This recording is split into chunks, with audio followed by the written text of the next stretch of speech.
Checkity check. What's up, guys? Welcome in. We're back at Long Beach. 64 kilometers per hour. Welcome in here, guys. Checkity check. Good to see you. Good to see you. Oh, there's a dude over here. Let's cruise out. Let's cruise out. Welcome in here, guys. Yo. Just feeling very refreshed right now. Feels very good. Actually got some sleep last night. Clear on exit. Shockingly. Shocking amount of sleep, and then got like a little tiny perfect nap, dude. Like the perfect 45-minute nap. It's rare. That's one thing, dude. Hey, what's up, TT? Welcome in, man. Good to see you. How you doing? You're so bored? You're up from this week, you're saying, of racing? Welcome in, dude. That's one thing that I've been enjoying about not smoking anymore for a while. Permanently, I'm not sure, but for a while, I'm just going to be like clean, you know, homeostasis.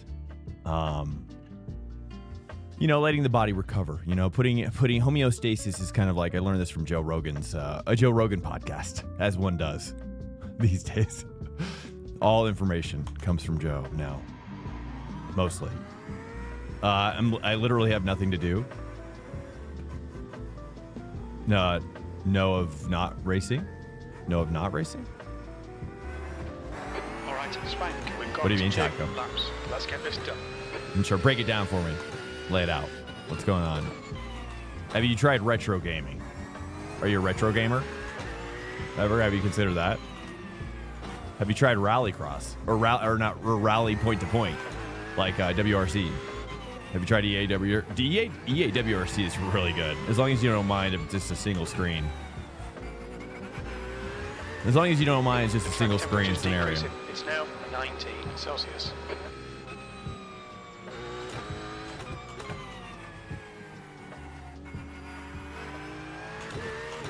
I'm already qualifying. I have not warmed up, so let's see how this goes. I'm going to take a nice little sweet first lap. No, it's all right. Hey, it's all good. Bring it out. I'd like to understand. What's up, TT? How you doing, man? Finally got a haircut today. Just a little trimmage. It was just getting crazy, which I was kind of enjoying it. I've never grown my hair out quite that long before, but it was nice. But I would like to grow it out long again, but now it's like kind of trimmed up, you know. Better for growing out. I got the perfect 45-minute nap today. That's one thing I've been enjoying about not smoking so much, is that I sleep so much better. Man, I tell you.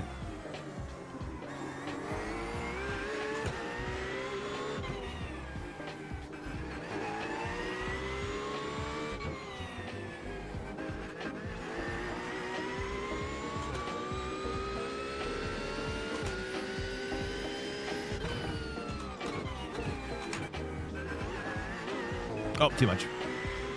I went at first gear there. I shouldn't have done that. I'm so used to Donington.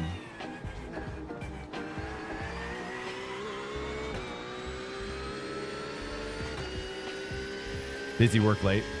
Oh, with work lately? To track? What's going on? Bring it out. Talk to me.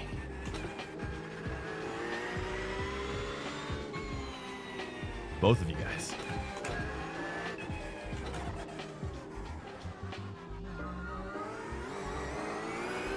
It's like I have to tell myself 25, 50, 75, 100 on my throttle. Oh, man, that turns so hard. P2. All right, here we go. We can do better than that.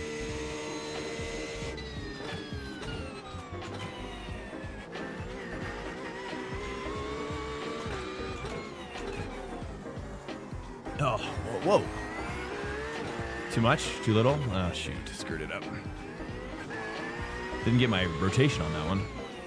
Sector 1 is 0.6 off the pace. So I'd rather kind of just send it a little bit and just have fun.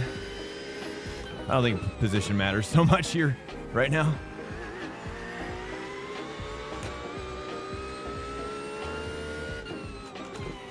because it's just chaotic all the time on the track. I'm turning in too early on that track, on that corner still. Sector 2 is 0.48 off the pace. Also, I did Corvette the last time I was here as well, which I prefer. I kind of preferred it. But I don't know. Here we go. Just chill.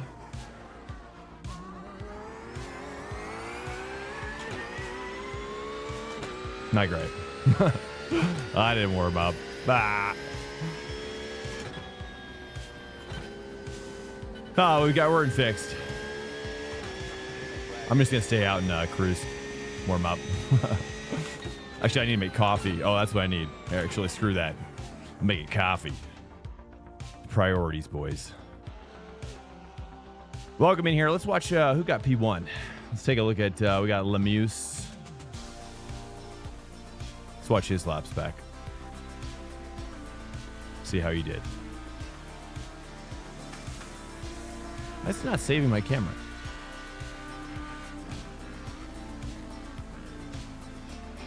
Oh, I need to do track. Save track. That's why. Guys, welcome in. Welcome in. Hello. Let me get some coffee. I need coffee. Bad. Super, super bad. Just not happy with your job. The amount of stress. Okay, okay. Your wheelbase? Oh, your wheelbase broke. Oh, that's actually, I don't remember, but, or maybe I do now, actually. Now that you mention it. Brutal, dude. Have you considered this, Taco? I don't know if you have any exposable or disposable disposable income, but if you have some a spare income, you could just go buy a you could buy a backup wheel base on Facebook Marketplace, and then you can just sell it when you're done with it. That's what I did when my Fanatec wheel broke.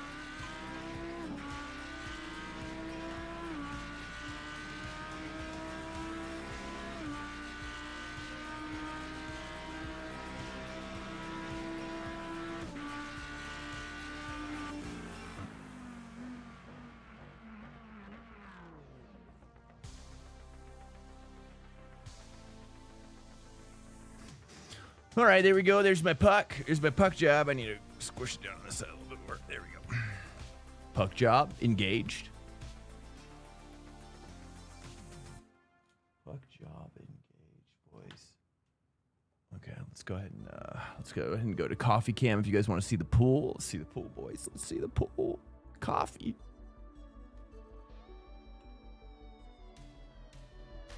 Oh, whoops. Hold up.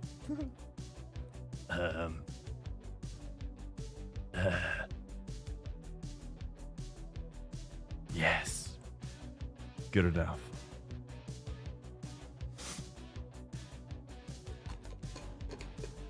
Considering changing things up for my mental health. Good. Well, that's good. See how this pool's here. Kind of rushed it a little bit. How's it doing? Welcome in here, guys. Just woke up from a nap a little bit ago, as per usual these days. It's not coming out. It's not coming. Well, it's not my best. It's not my best. I need to get a new tamp job. I need to get a new tamp job. You know what I mean? A tamper. Oh yeah, let's get in there. That's the end of the session. P3. Get in there, boys. Get that close up. Oh, it's getting a little bit of flare, boys. Move my camera. Oh, this is my coffee setup. Pulling a double shot right now. Stand by. Yes. Yummy, yummy. Is this fixed? This is fixed. I didn't even check my setup.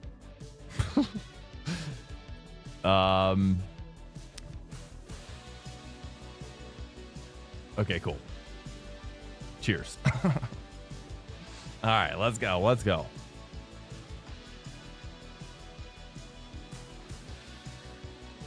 That's just my coffee camera setup. Yeah, exactly. Hey, what's up, Papa? Oh, that's what I needed. I didn't have time to do it before, so I was like, oh, I got to do it. What are you thinking about doing, TT? Am I going to do 500? No. I see Matt. What's up, man? Welcome in. Don't discount mental health. Made a jump for a reason. Oh, good, good. Yeah, I mean, it's, you know, it's probably a little scary. It's definitely scary at first, I'm sure.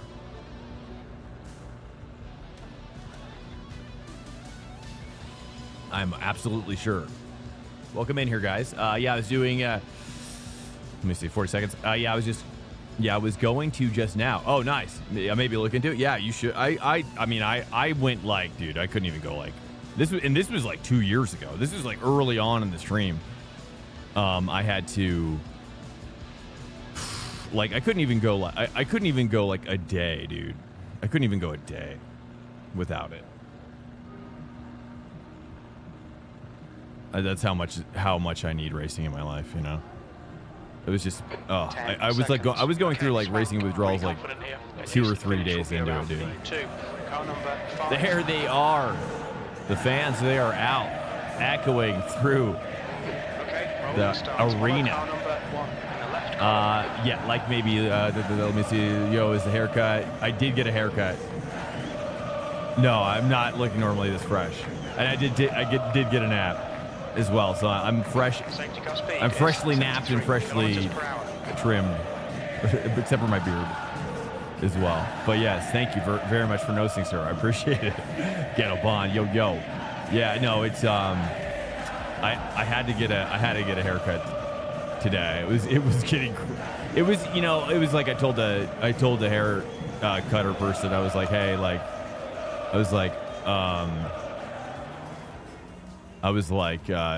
yeah, the moment it starts feeling like my the neck hair is like going into the back zone, in the back territory, like it's no longer in the neck zone. It's now positioning toward and advancing on the back zone.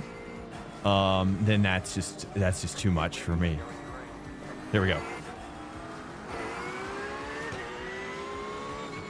Wait, why are we stacking up so much here? Okay, this is going to get crazy early. All right, all hands on deck, boys.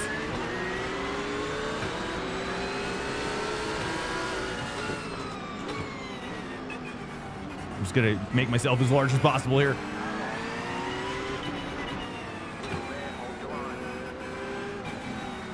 And turn up my force feedback, maybe one click.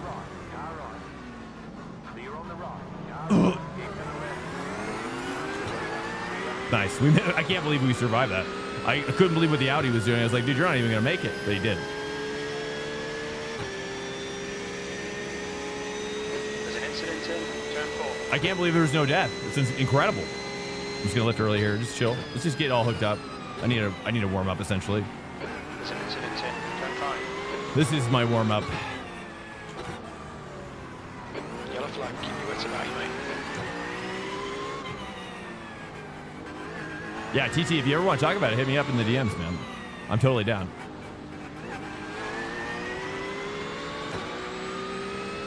I'd love to explore it with you more, if you want. Probably a little sensitive to talk about it on the chat. Incident in turn 9. Slide out. There's an incident in turn 8. Looks like green. Yellow flag. Caution. Let's not get greedy, you know what I'm saying?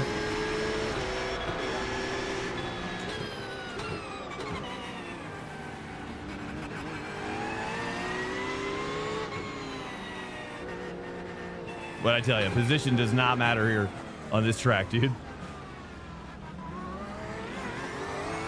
Welcome to Swank Nation. not in this like sprint multi-class, you know what I mean?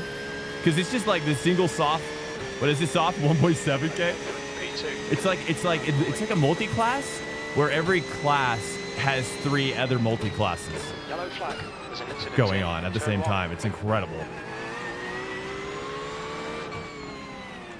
It's so scary. It's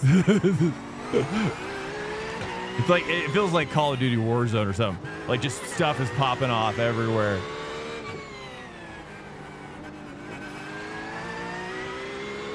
Tap the wall. What's up? It's Lon. Welcome in, man. Thanks so much for the fans as well. Appreciate it. He's deep.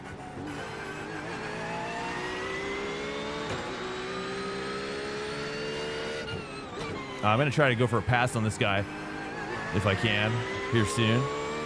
Although this pressure is seemingly maybe breaking him as well, so it might actually behoove me kind of chill for a little bit. Let this guy kind of like freak out a little bit while I'm just chilling, having a good time.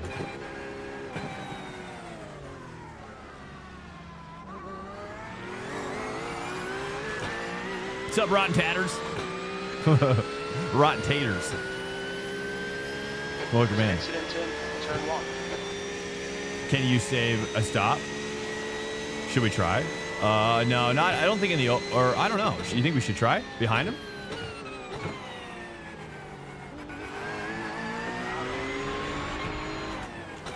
Deep to the left. Clear. Should we try?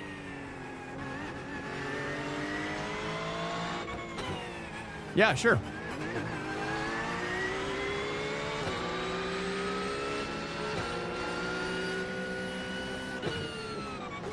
We try actually do like lifts on the straights as well. Let's go to the fuel.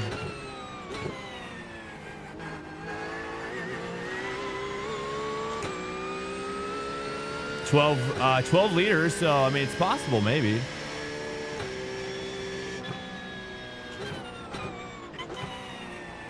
It's good practice if nothing else, right? I don't know. I'm a little worried about staying behind like a 2K guy, or I don't know if he's actual 2K, but no number.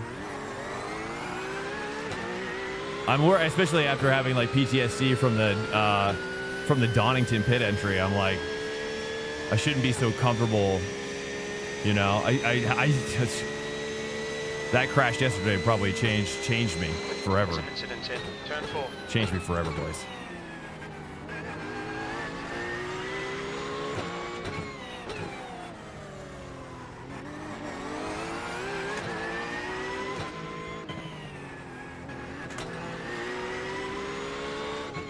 Do like 90% throttles on like some of these shorter straights, you know?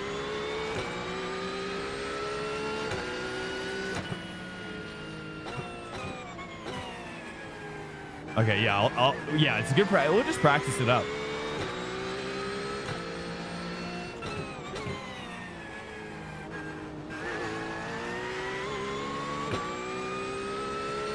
Lift in the braking zone. I just don't think it's enough on dry to do that. You think so?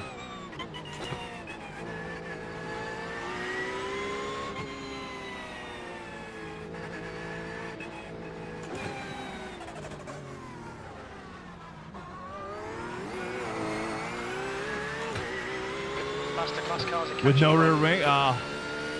Yeah. You're talking about the guy P1? P1 died? That guy? Flag.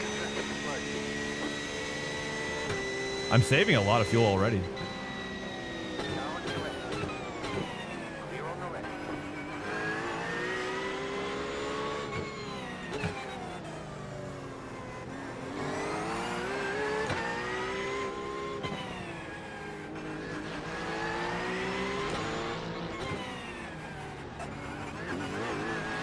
Alright, chill. P3,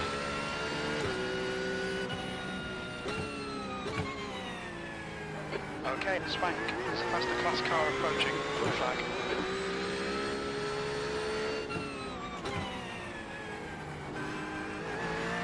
it's good practice. Good practice to fuel save. 9 liters. I'm doing well so far. I'm saving a lot already. I'm shocked, actually. I'm not normally this good at fuel saving.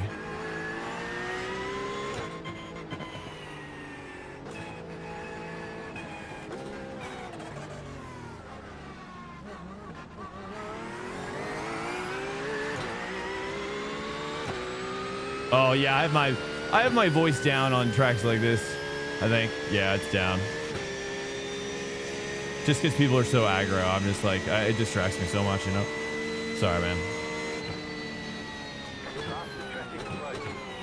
Blue flag. I gotta have full mental awareness here.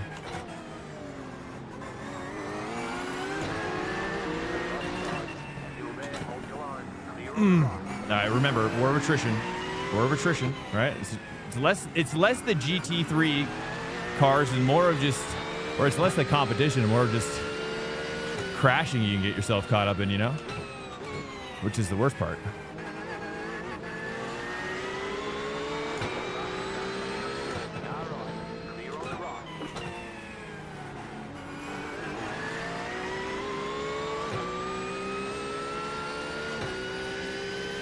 Yeah, I think we're doing good right now.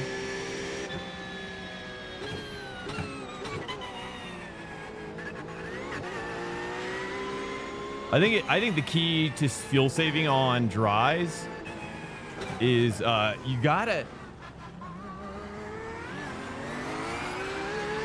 lift on the short straights. I think I've tried just lifting early on the dries, and it's not enough.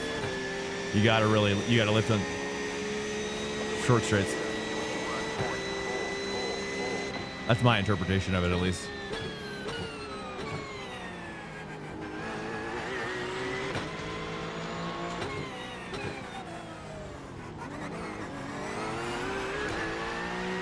See, like that, I was lifting a little bit there, and just that little bit actually goes, I think even further.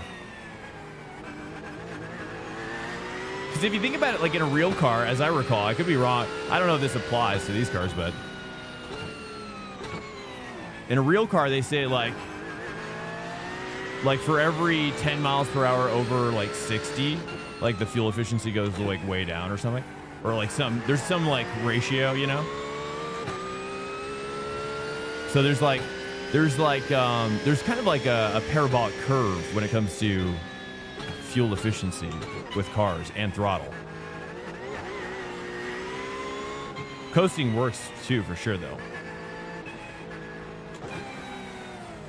But I think 4 liters left. I mean, we're saving so much, dude. We're almost saved. It's crazy, actually, already. It says 4 liters to save still. And I'm pretty sure we had 4 liters. We actually overfilled 4, so we should take... Who's coming out of pit? Early break.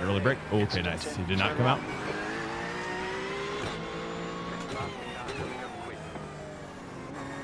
This is way better saving than I did yesterday.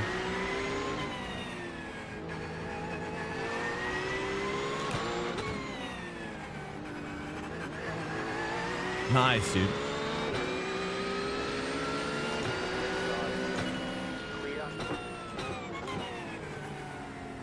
Okay, Swank, there's a faster car approaching. Blue flag.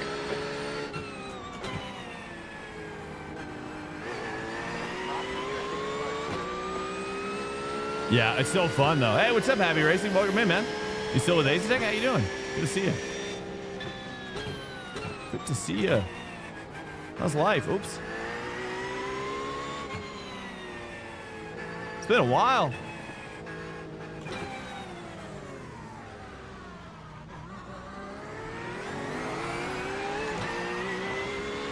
Cheers, man. Cheers, cheers. Welcome in, guys. Heads up, there's a car rejoining. Heads up. Still want to spill my coffee.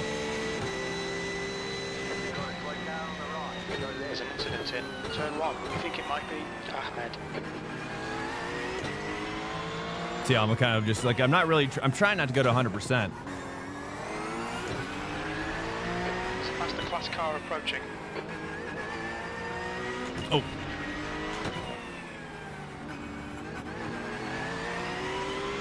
I mean, I'm fuel saving and he's like beating his car up. It's like a double. It's a double.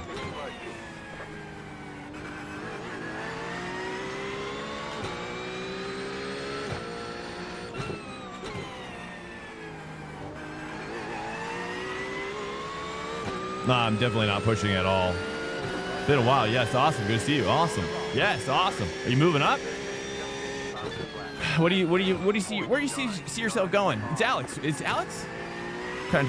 Alex, I'm trying to remember your last name. Is it Alex or is it... Your first name's Alex, right?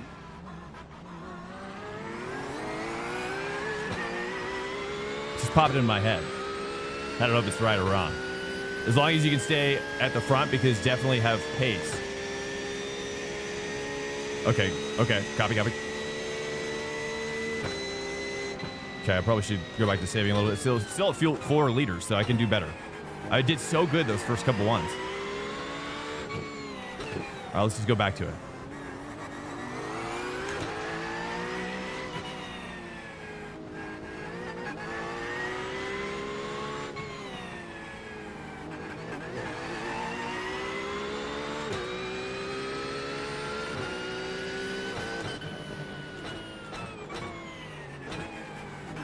He's so wide.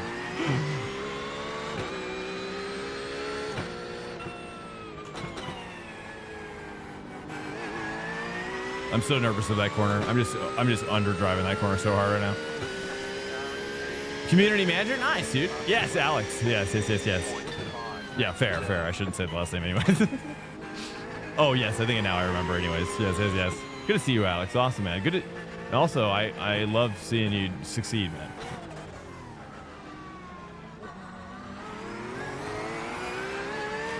Awesome. Community manager.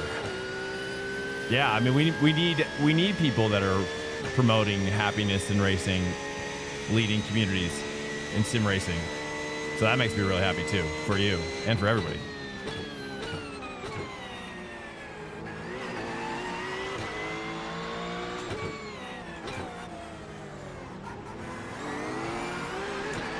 There's a plastic car behind. We're racing them for position, so there'll be no blue flag.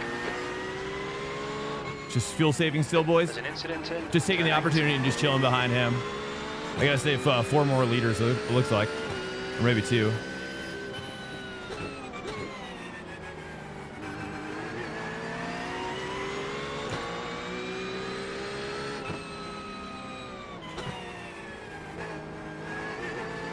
Nah, I thought I could get an earlier throttle there. 3.3? Oh, good. I'm just looking at the one on the HUD here.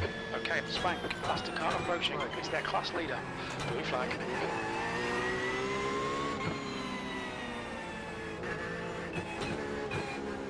But yeah, that's more accurate. What's up, Jared? When it comes to fuel saving iRacing, it only looks at the exactly. Yeah, I was trying to think about how to talk about that. Yeah, exactly. Wait, half throttle is the same as full throttle. So what? No, I don't think so. No, it's percentage, right? That's how I understood it. Is it all or nothing? Plastic car behind. They're racing us for position. I was told that it was percentage. Like, so if you get a 90% throttle on a straight, then you're going to save 10% of what you would have spent there. Incident, turn 5. Holy!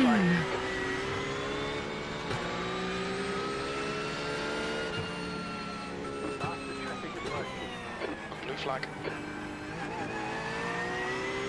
It's not, it is percent. Okay. I was going to say, if it's not percent, that's probably why I'm bad. That was a GT3 leader? Yeah, that checks out.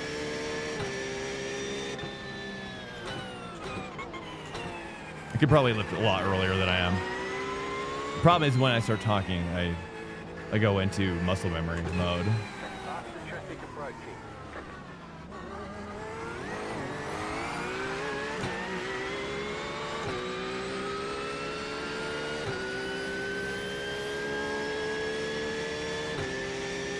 There's a group of faster cars bearing down on you.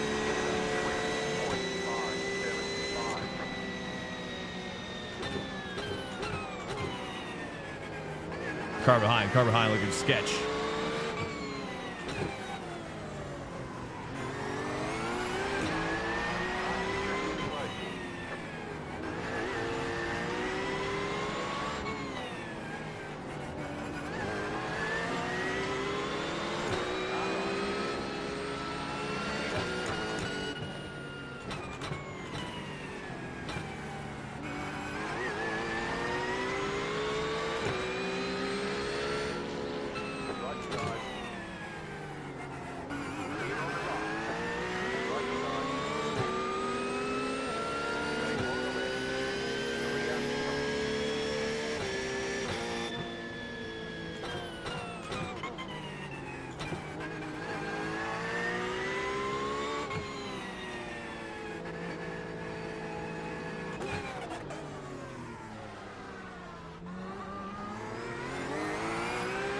Nice. Faster cars approaching. The group includes the class. That hairpin, dude. Finally getting the hang of it a little bit. You don't think it's percent, really? What's up, B16?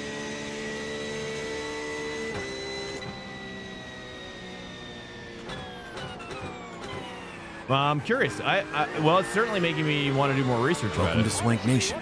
Yeah, actually, like maybe read some research or something. If nothing else.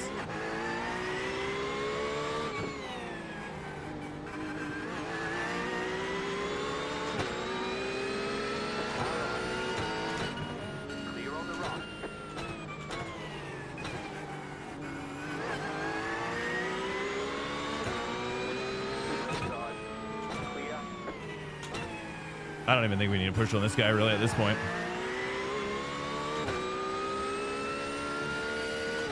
The gap in front is now 1.2.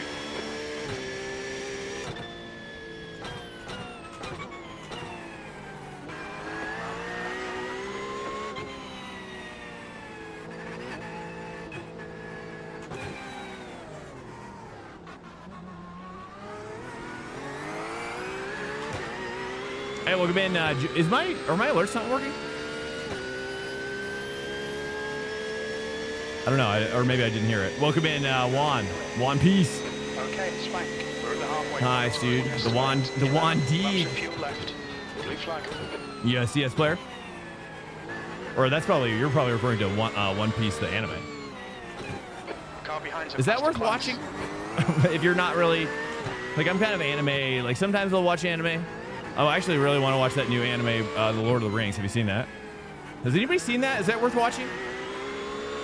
The Lord of the Rings anime that just came out? War of Rohirrim or whatever? Okay, let's see. I'm going to push to kind of catch up here a little bit. Okay, lifting, and then just full lift. Harris is pitting from P1. We think he'll be close in front of you when he exits.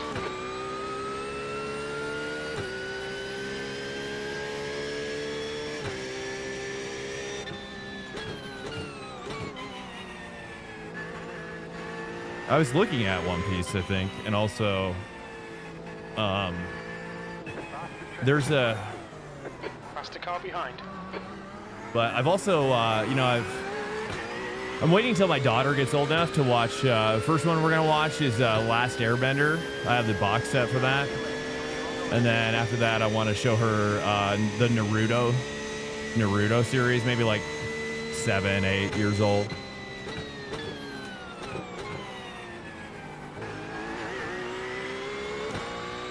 But for myself, I was looking at actually some games. There was a game based on it. I'm trying to remember what it was. It's not One Piece though. It's like it's a guy with like a Hawaiian shirt. It's like buttoned down kind of deal. He kind of looks like he's got like medium long hair, super shaggy. They're racing for position. Blue flag.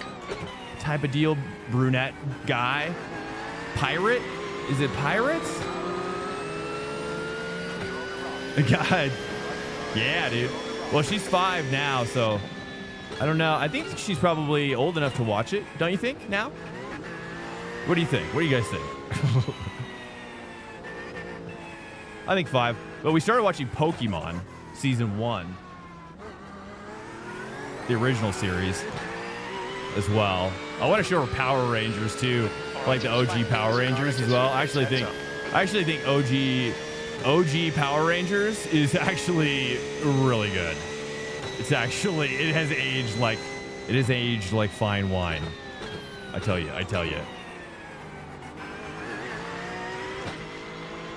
All right, nice. Now we're back up, so now I can just chill again.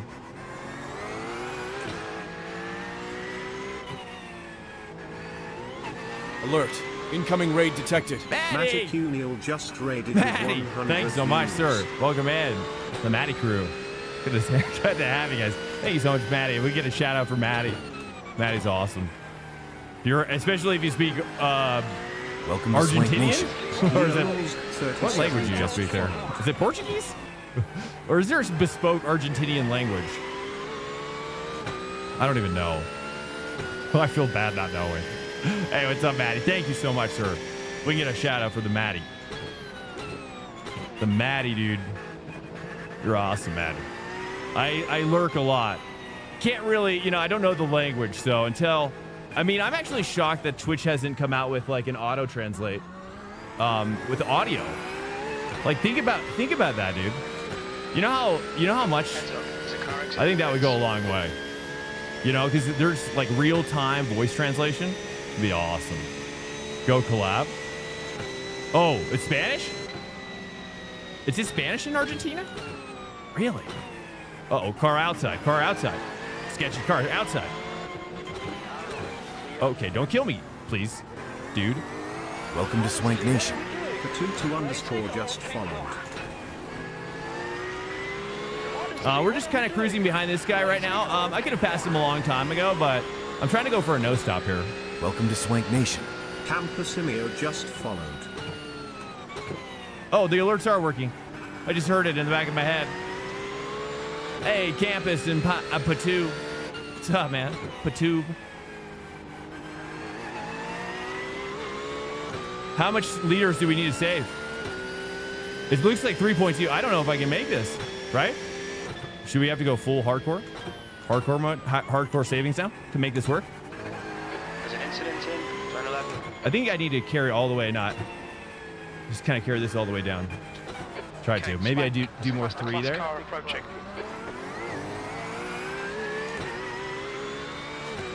Whoa. Compared to those, yeah, I don't know. No comment on that. I don't know that scene. Hi, what's up, Brad? Welcome in. Again, Maddie, thanks so much. Yeah, Argentina. Well, I know you're from Argentina. I just didn't know what language they spoke there. They speak Spanish in Argentina? I had no idea.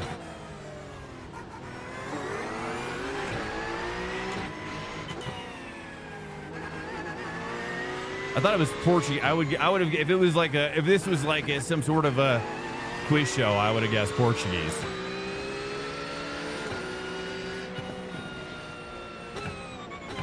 Oh, you think so?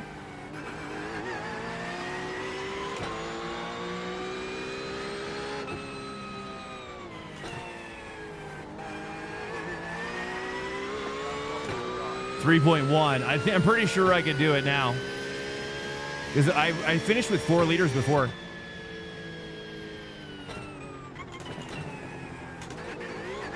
Oh, and it's looking like a 3-liter fill. I'm pretty sure I could do it. Right? Math people? Math people, come out of the woodwork. If you know math, this is your opportunity to show me what you got. Yeah, an accent is something like Italian. Yeah, I actually think, yeah, I don't really, yeah, honestly, the only... Blue flag. There's a faster car approaching. I probably should really focus on fuel saving, though.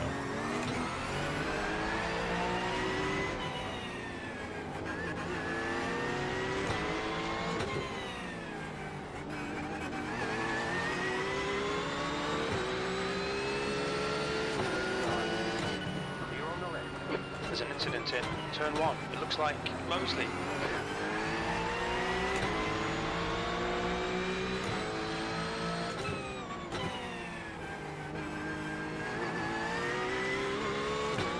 $3 liters. I'm saving about like maybe like a third a lap every lap.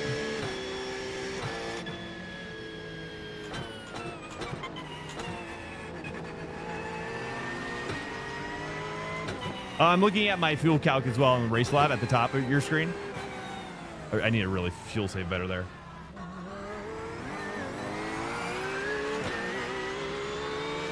Have ancestry on Italian. Oh, really? I had no idea.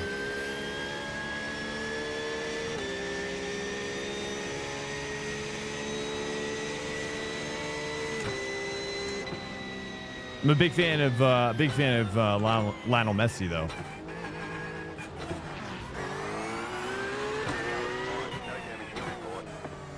No, that's fine.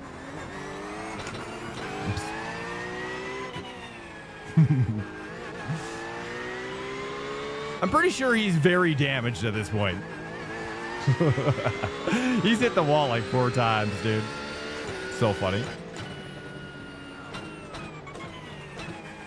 I feel bad.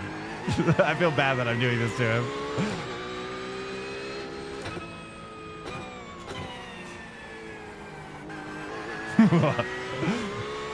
On the black box? Well, I'm looking at the race lab one. I'm pretty sure I can make it. What do you guys think? Can I get a second opinion? Second opinion over. I'm gonna go to 3 here and just break down and just a little bit less. Okay, Swank, there's a faster car approaching. T1, once inside the walls. Okay.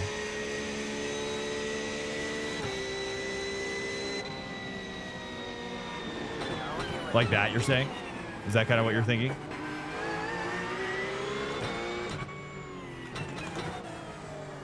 Just trying to, I short shift to higher gears to kind of reduce the friction of the straight cut gear.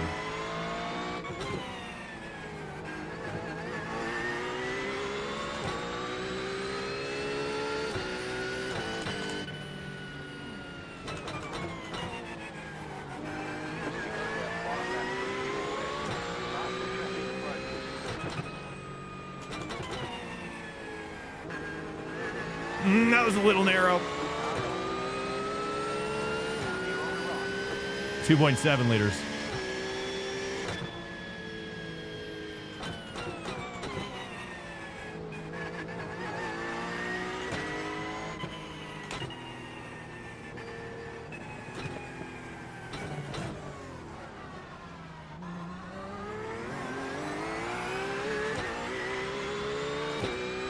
Oh, if it goes an extra lap. All right, so better just better to pit. You think on the safe side? You think? Oops. Okay, I take your word for it. Is it possible it could do that? Because it looks like 26.2, like on my HUD. Faster car approaching. It's their class leader. On my HUD, it's looking like.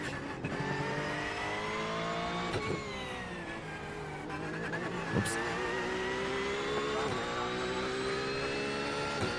I'm good now? Nice. Blue flag. All right, I should just feel full save now? Because this guy's definitely not saving, right? I could just chill. Full chill now. Just and really save. Maintain pace.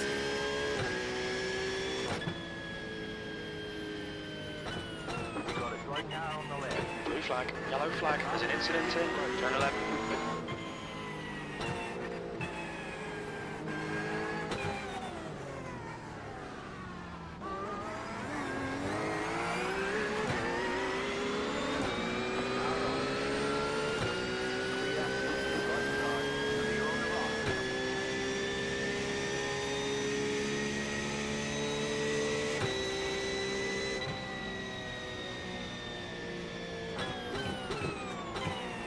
I could probably even lift it earlier too. Incident in. Turn 5.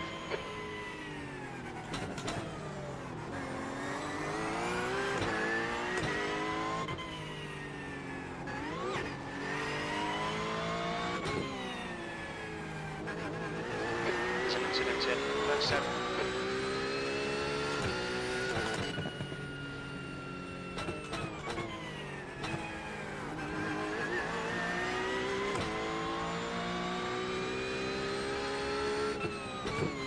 Just gonna like throttle map it with my own foot there. You're about 0.3 L to the good. Not sure what you mean with that.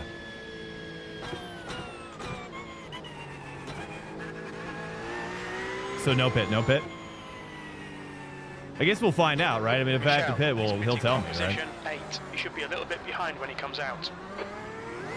Faster cars approaching. Sweet. I basically have 3 laps, but I can save another 0.2, right? Is that what you were saying? Yeah, I think that's what you're saying. IMSA fuel. Okay, Swank. The next car is 1 lap behind. Just 2 minutes left. 2 minutes to go.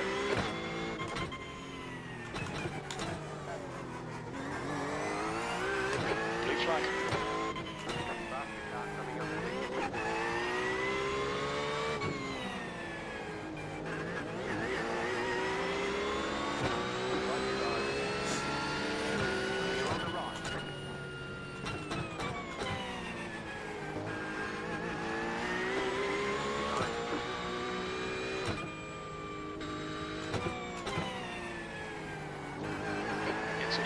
Turn 1, looks like it's Angel and Pain.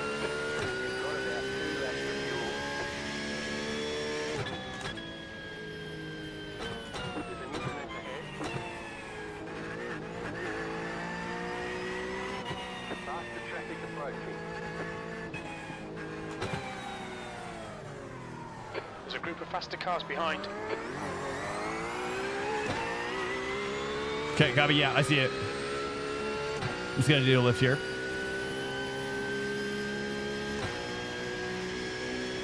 You've only got enough fuel for this lap. What do you think? I'm just gonna like creep. What do you think? Sketchy?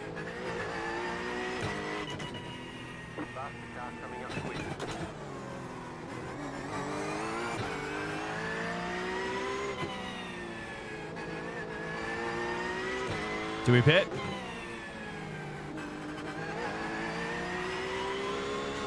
I'm gonna just throttle map myself here.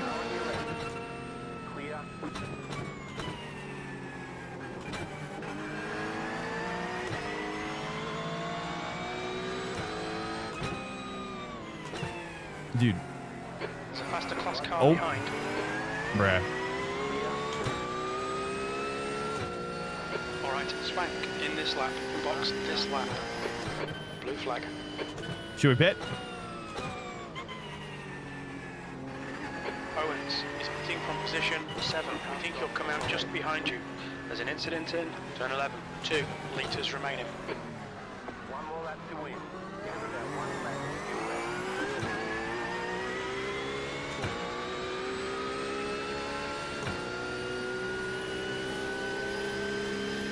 There's an incident in. I think we're good. I'm just gonna lift it. I'm just gonna do throttle map myself, like manual throttle map here. There's an incident in turn 5. I'm gonna try carry here as well. No, just a little bit more.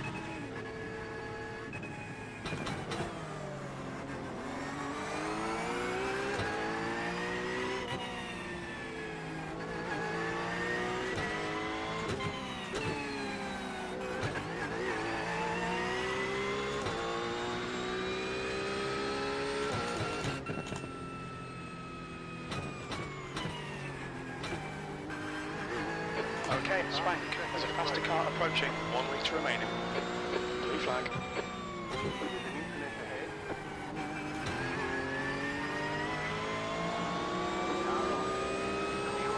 Okay, copy, copy.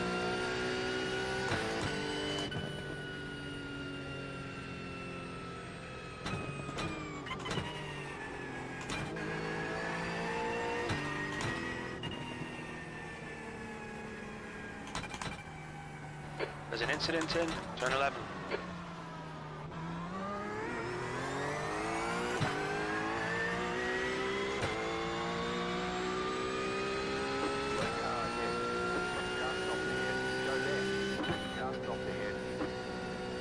That's a win. Great job. Well done. Nice, dude. That's funny. That's funny, dude. I think I could get really good at that, though. You know? Oh, sweet. I've never seen this done in such a massive scale. Wow, that's cool. Nice. I contributed to the greater world of sim racing today. That's what I feel like. Thank you, thank you. I thought you were done. Thank you. I'm not gonna lie, I was a little sketch. I was a little sketch. I mean, if we had to pit the last lap, you know, I mean, that's what I was thinking, right? Because it was like 0.1. Let's go. Is this going to pop off? We're going to do one more of these. I'm just going to stick with the Porsche, I think. I do like the Corvette way better, but I think the Porsche has a slight advantage with some stuff. What's up, guys? Welcome in here. Let me get back in here. Porsche, yeah. Thank you, Jack. Thank you. Oh, I honestly, it's all good. I'm just used to everybody trying to kill me there. It's not a big deal. You know, I adopt a be neither seen nor heard strategy, you know, I'm not here.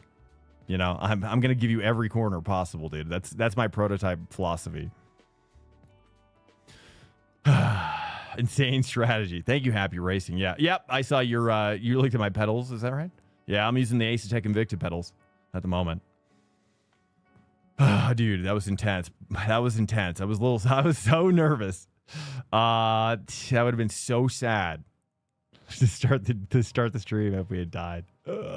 Anyways, guys, welcome in to the stream. Welcome to Swank Nation. Chicago so 27 just followed. Welcome in. I got a little haircut today. It was becoming mullety.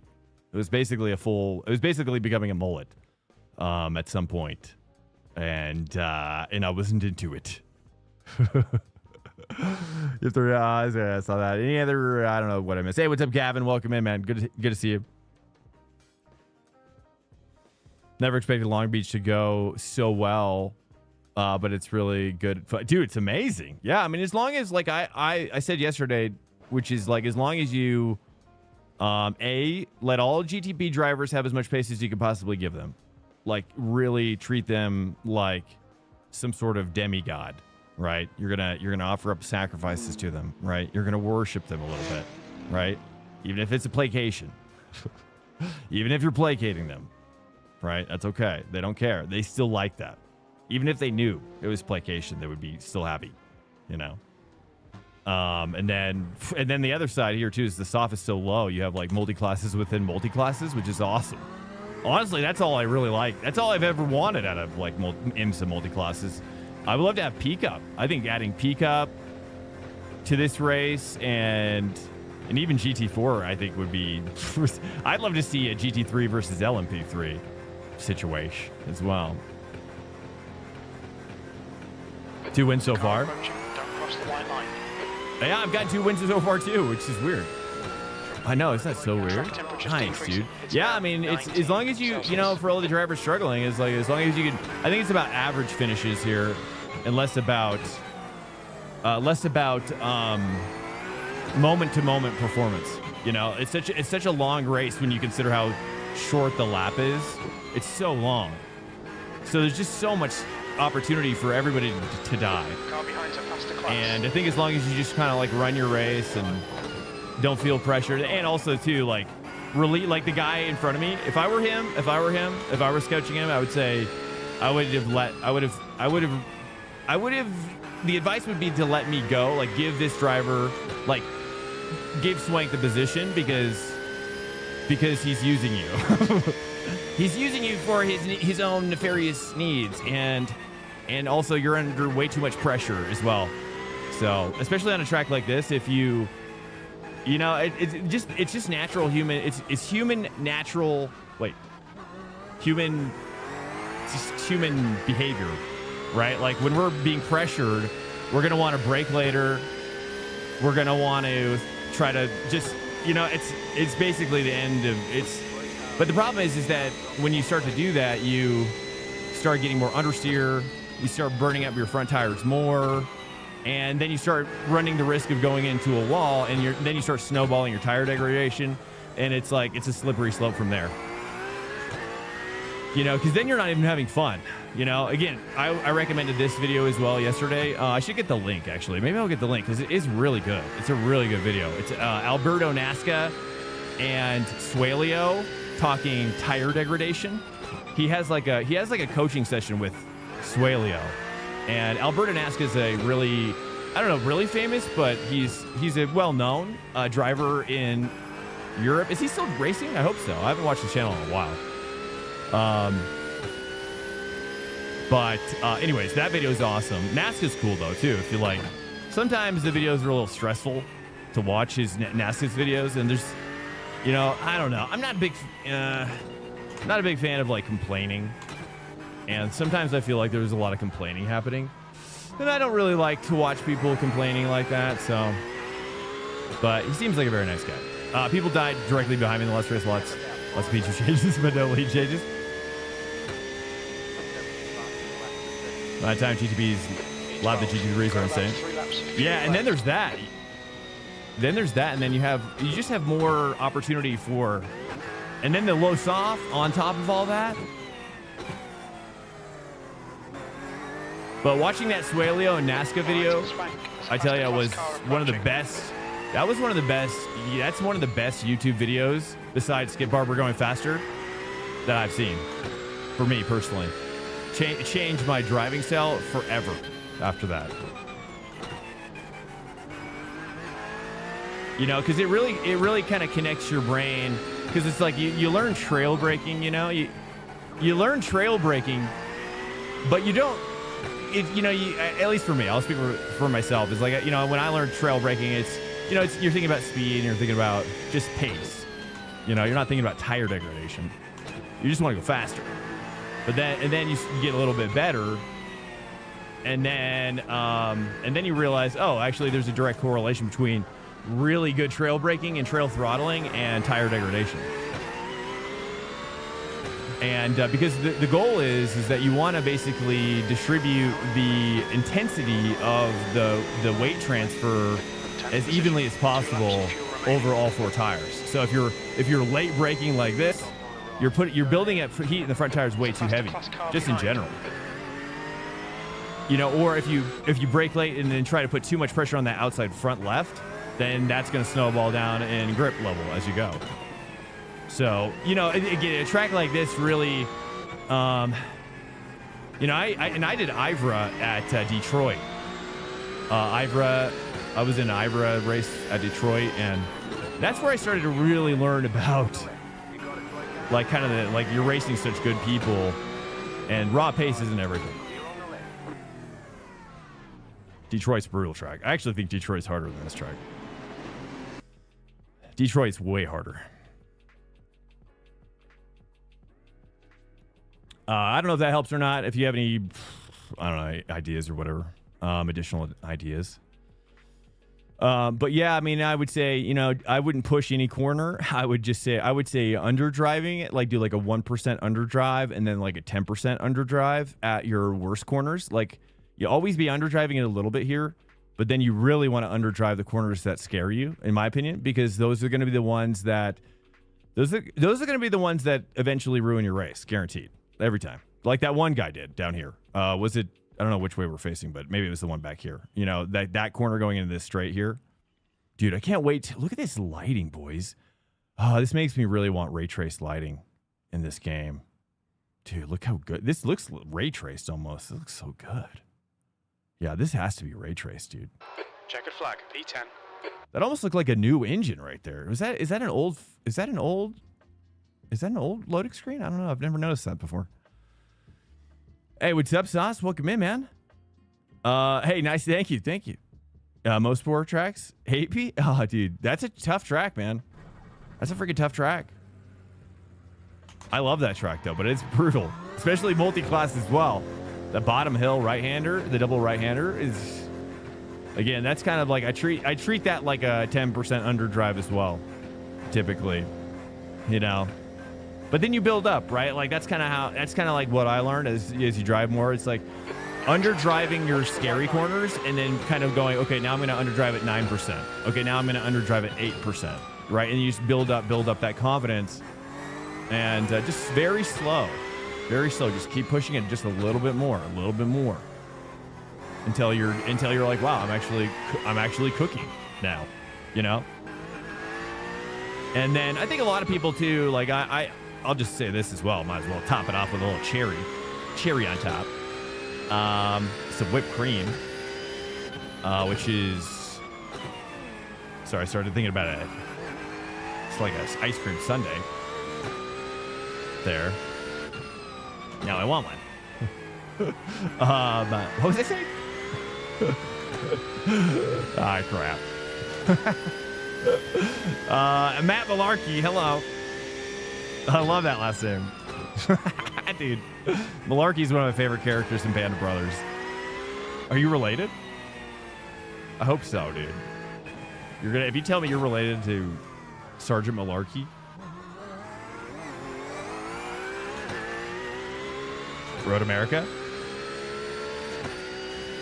I don't know what you mean, Malarkey. Had to say I'm gonna do my best. Oh. Well, I mean, I would say for every sip you take, I'm assuming of the alcoholic beverage, yeah, you're also taking a % off of your driving skill from my personal experience. But I cannot drive under alcohol. I can smoke, but I can't drink. I cannot drink. I tried that early on in my experience, and it turns out drinking and driving is very difficult. Yeah. What was I gonna say though? Oh yeah, gearing. Like a lot of times, I think, you know, at least early on, I still struggle with gearing, but at least now I have a better like understanding of how to get to gearing. That's better. And, you know, like if you want to take a turn in 2, but you know you're supposed to take it in 3, take it in 2. Take it in 2, but try to, like, what I do. Okay. Check it out. Like, for example, okay. Like here, I'll brake, right? And I should go down to 2, but I shift to 2 in my brain, right? I shift to 2 in my brain. And then in some situations, that can give you a placebo rotational effect that you wouldn't have experienced if you don't do that. I know it sounds crazy, but yeah, play with it. It works, dude. It works. It's psychosomatic.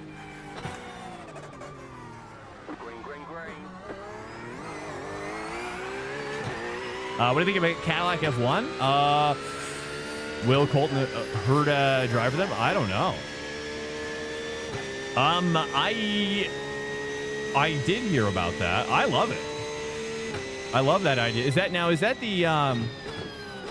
the whoops, here, actually probably should focus up here if we want to qualify decent. Is that the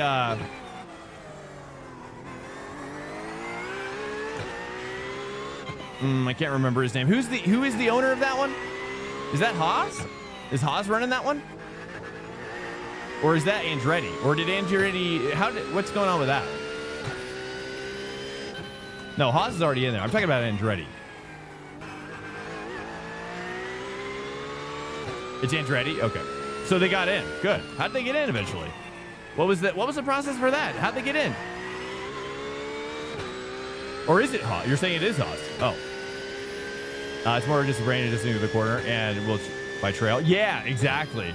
Yeah, 100%. Yeah, so, you know, play around with it. It works. It really does work. It really works, guys. But also, you know, it's like, but also too, sometimes I find that if you just play around with holding the 2 less and less and less, right? So it's like, you know, like taking the gear that you want that makes you feel comfortable. That's the point I'm making. Is sometimes taking a particular gear at least made me feel more comfortable, and then I would sometimes choose to go for the faster. Whoops! Did I brake too early there? That was weird. Yeah, I would just cook. Sector 1 is 0.6 off the pace. Not a great lap. Well, that's cool. I'm glad Americans are getting more into F1, I think that's very exciting times. I think it's really cool. We just need like a winning driver, I guess. Would be great. But it's, you know, I mean, what can we expect, right? It's like the U.S. going to the World Cup, you know. It's gonna happen every so often, but not very often. You know, it's gonna happen sometimes, but not really that much. Even if we have a good driver, it's just that DNA, you know. Cadillac is now involved. Take a step back to do a lesser role. P8. Checkered flag, checkered flag. My times are slow, boys. I just feel like I'm faster in the Corvette, truthfully, but I probably was thinking too much. Andretti will still be involved, but Cadillac is now involved. Oh, I see. I see.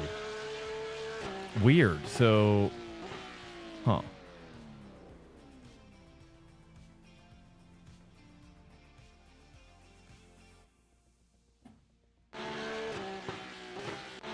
Oh, I just feel bad. I mean, faster than a 4K driver. I know. I'm a little. My adrenalines are a little low. Like my adrenaline levels feel a little low right now. Probably should take some vitamins too, actually.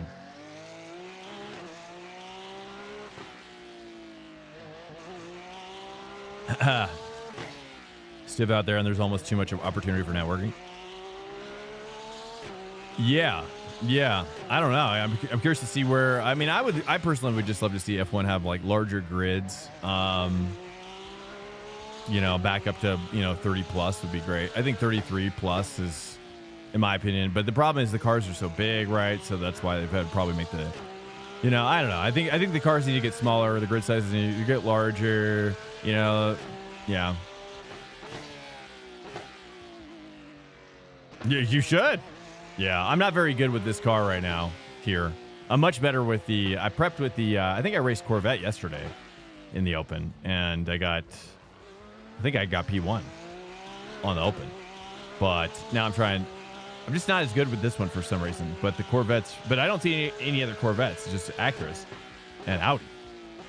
Maybe I should try Audi, dude. I don't know. Audi's actually feeling pretty good at Donington as well. Let's watch this again.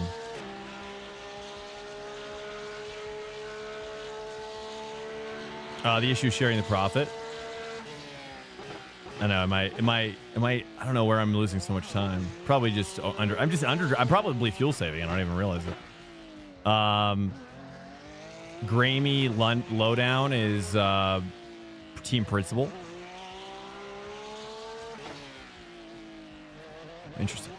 Okay, I haven't heard of that name. Tubs Play just gotta race it this hour. Yeah, dude. Yeah. I mean, European hours are definitely a lot more, but I also don't think position, like I said, I don't think position really matters too much here, so much. I think it's, it's like you're gonna end up, I think, wherever you end up, no matter what, like people are gonna crash out, and I just think it's like, yeah, but this is quite a bit off this pace. This is an insane pace. This guy is getting 1 second faster than me. Let me, I'm using the P1 docks. Let's see. I mean, the wing settings is pretty high. I don't know. I'm not sure, dude. Let's go to the race set, though. I'll probably switch over to Donington after this, though. I think if I get one more win in a race in the time slot before this, I'll be easily up there. Good, excellent. That's the end of the session. But a track like this is like, again, it's like it's an attrition, right? I think the fastest lap time. There's just been so many times like I've been behind faster drivers, but they just don't finish, and they're like 4K drivers or whatever. So it's like, I think lap time is one thing here, but also there's a lot of other things happening as well. My trusty Porsche. Yeah, I don't know. I don't love it here. I'm going to be honest. I like the Corvette a lot more right now, but I thought it was going to be better in it, but I'm not. Next time by, line up on the right side. The estimated SOF is 2,356. Pit road is closed right now. Keep it clean. The DNF today would hurt our points. Half the field is on the grid. Thank you, DJ. Appreciate it, man. Turned out Andretti was the main blocker to them getting approved once Michael stepped down. Why? Why didn't they want Andretti? Just because of his attitude, or is he that bad of a person? I know he's got like a rage problem, right? I've heard. He's got a real rage problem. But I think it's like, it's like, don't they all? Don't they all have that? Like those team managers or whatever? Hey, thanks, Kevin. I appreciate it, man. Yeah, we're bound to see some action here. That's for sure, dude. That's one thing you start in the mid-pack. It's definitely more exciting. You know? But I like the dodging, you know, I like the dodging of the slower drivers. Hey, what's up? It's Love. Welcome, man. Thank you so much, man, for the follow as well. Thank you. I know. Okay, we're full focus now, boys.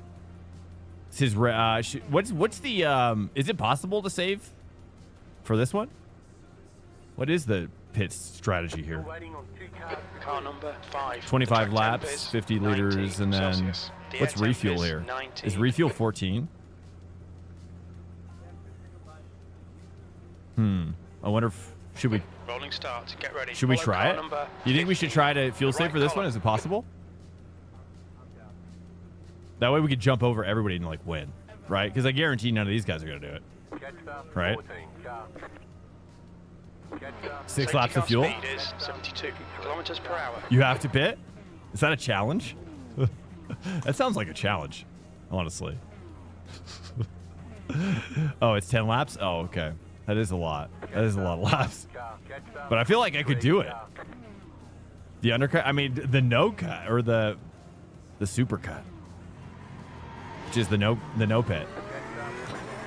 It's raining at Donington. Oh, nice, dude. Is it it's like all day, like every session? I could try. Well, since I'm like mid-pack, I'm probably gonna be behind somebody slow. So I feel like if I just commit to the strat, you know, I think I'll be fine. Commit to this strat. In some ways, like starting mid-pack right now actually might be best because cars behind aren't gonna pressure me too much, you know. And yeah, I don't know, dude. 13? Okay. But yeah, I've yet to see any rain at all. Not even light rain.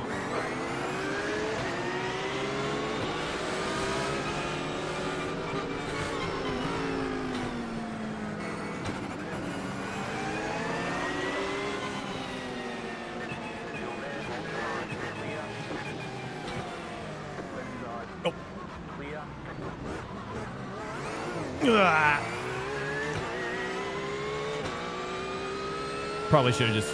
I was trying to push out from the car behind. I was worried they was going to jack me. Okay, got damaged. It's probably just a very light damage. Oh, crap. I meant to...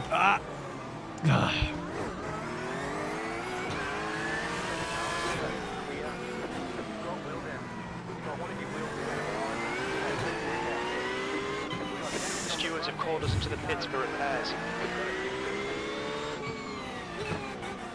Sorry, guys. Not sure what happened there. Maybe too much damage? Broke too late.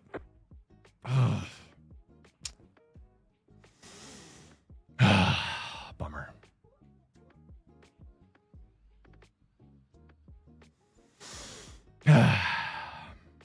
Too much ABS? I don't know.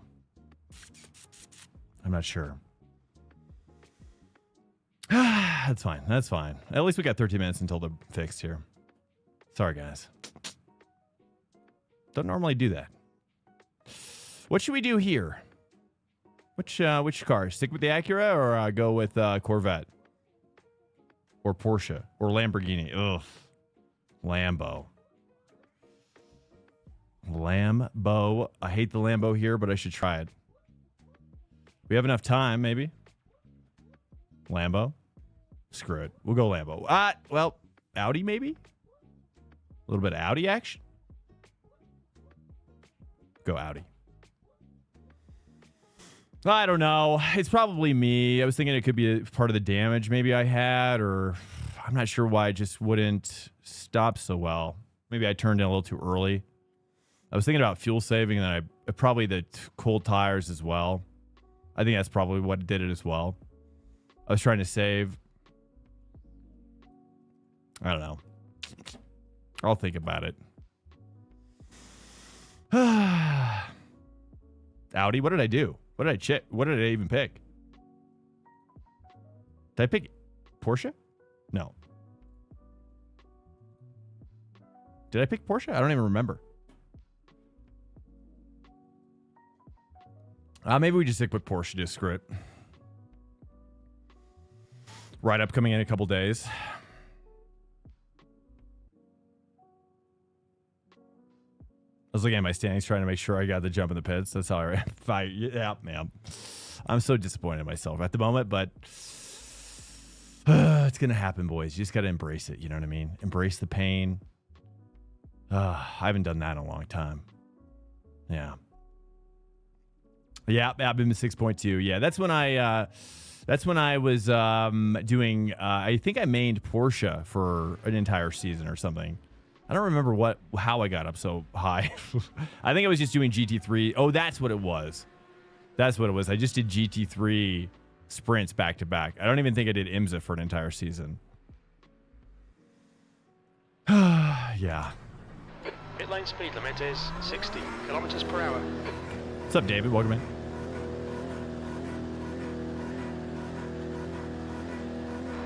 Exit's clear. Push. Porsche. Is this a good call? Or should we switch it? I don't even know. Should we say Porsche here or should we switch it up? To, I actually really do like the Porsche here, but I don't know if it's got the pace, right? Here, let's do Audi. Right? Or should we say Porsche? You like the Porsche here? Should I say?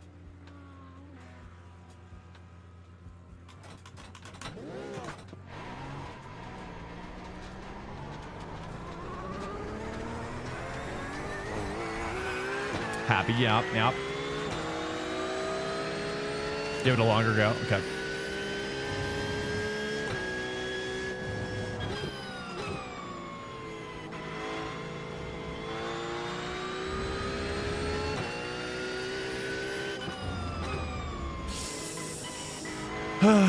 Man, bummer.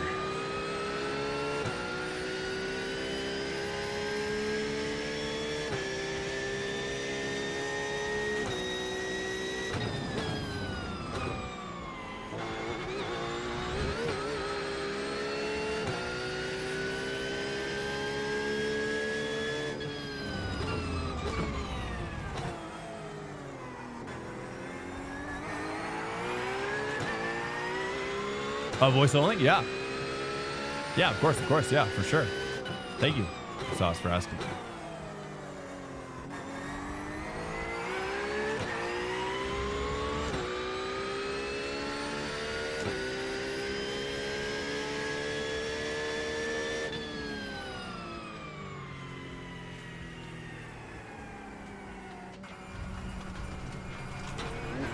There we go. Should be good. Watch the track limits. Please, Swank. Yeah, of course, man. No worries. Always down to do it. I should do like a command for it or something. That way, more people know, I guess. But yeah, if you're a driver, I have a voice only stream channel in the Discord. You can't talk to me, but you can talk amongst yourselves, I guess. And just because I can't like listen to other human beings while I'm racing. For some reason I can like listen to I can have like so many other streams of consciousness going on in my own brain. But for whatever reason, once I start hearing like real other human voices talk to me, and then I have to start like thinking socially, it ruins it. I don't know. I'm so bad at it. I think there's like something about like my brain processing like how to be like a social person takes away. It just takes so much energy for me to like fit in socially with when I talk to somebody. I don't know. It's so weird. It's so weird that I'd be able to like talk just fine to you guys, but when it comes down to like talking to another human being, it's like because I like watch a lot of streamers and they're always talking to other people. I'm like, I have no idea how they do this.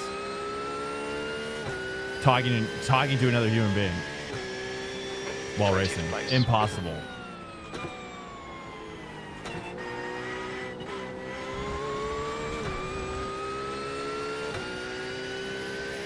GT more sport.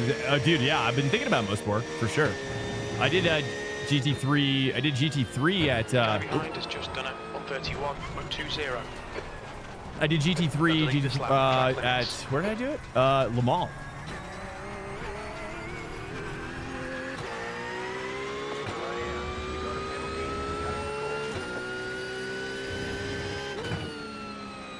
Oh, that's fun. That was really fun. Highly recommend that. Also, the eSport Regional for F4 at Phillip Island. Also, really, I was thinking about that. That was probably my funnest race that I did yesterday. That was awesome. Dude, that was incredible. That race was like, it felt like I was in like a real eSport race for just a moment. We just like crashed it with 13 minutes of practice. It was awesome.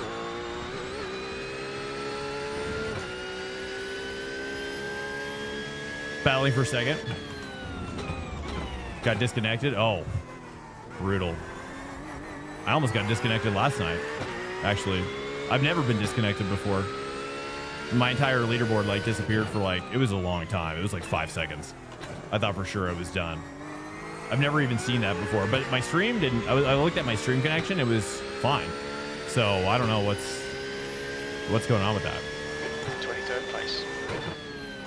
All right, here we go. I probably should switch to Audi, dude. But we'll chill here. Whatever.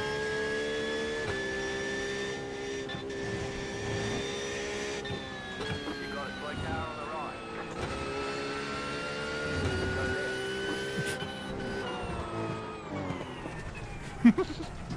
I thought I was going to be able to drift around him on the outside. Swank, But we need to watch these track limits.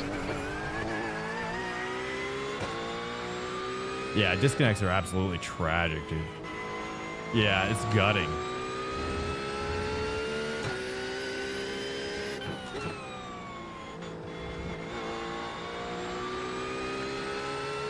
All right, let's push this.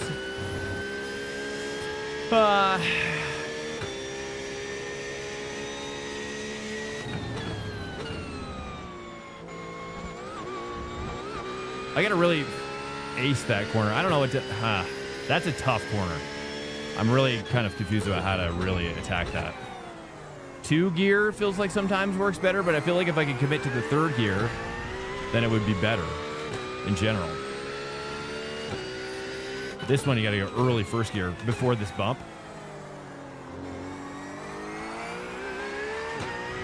It's kind of how I'm doing it.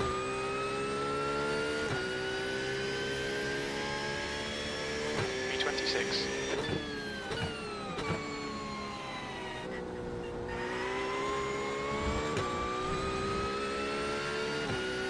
Copy, Gavin.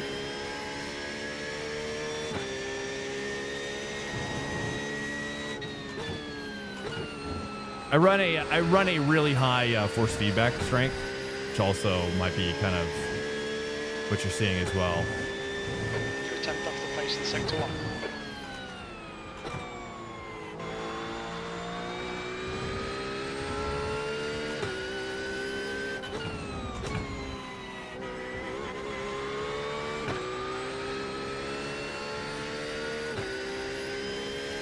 The first flat out section. Flat out section.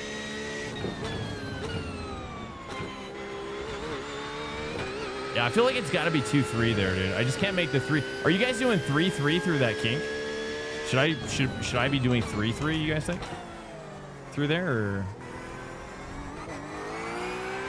I'll try to break a little earlier, maybe. Try to break a little earlier and get more rotation off the 3, maybe.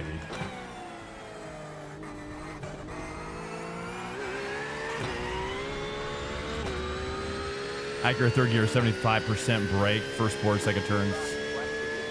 For 10th position. Second turn. Sector 3 is 2/10 off the pace. 75. Okay, understood. 60-ish throttle. Second board.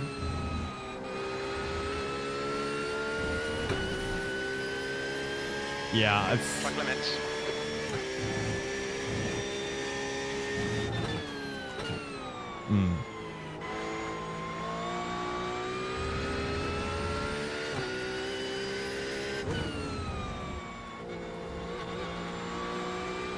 first board, second board, turn in. Okay, copy. 3. Okay, let's try 3 here.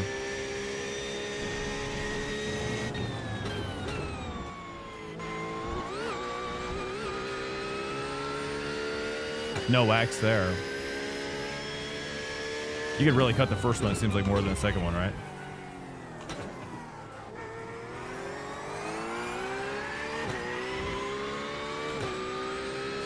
Ah, man. I'm having a hard time shaking that first race. That second race.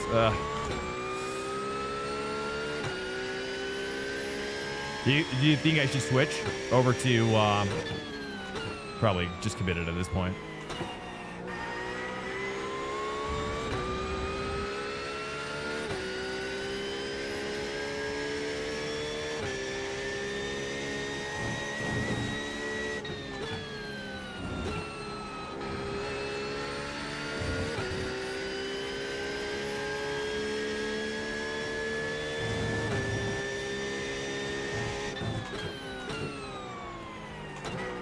Is that what you're saying, like that?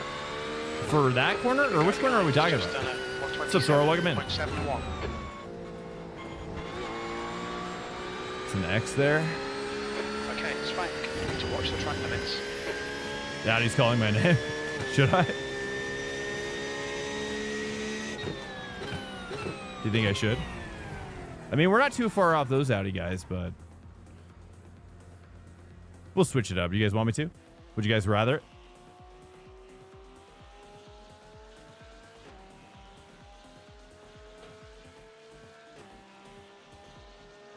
How much time do we have left?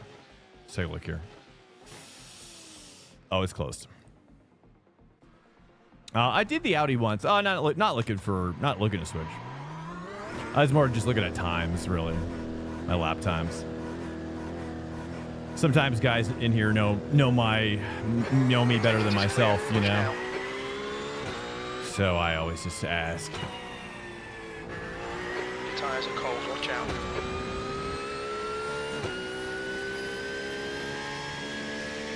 I stuck with the better car. We'll see. That was good. That was better.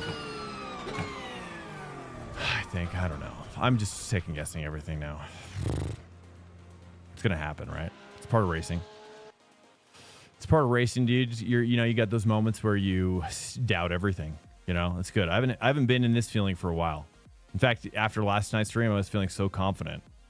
I was like feeling so confident. That's good. Humble myself. You know what I mean? I got to humble myself. What's up, Tandy? Welcome in, man. Clean Culture. Welcome in, dude. What's up, O'Shea? Welcome in, Soro. Nice. Good, man. Awesome, Tandy. You're happy with pace? Good. Yeah, I feel like I've been a fish out of water this week. Probably. I like Long Beach, but I don't love these tracks. I'm not very good with them. You know, I'm just kind of doing okay. You know what I mean? I'm doing okay. 127.1. Yeah, I'm just not pushing hard enough right now. You know.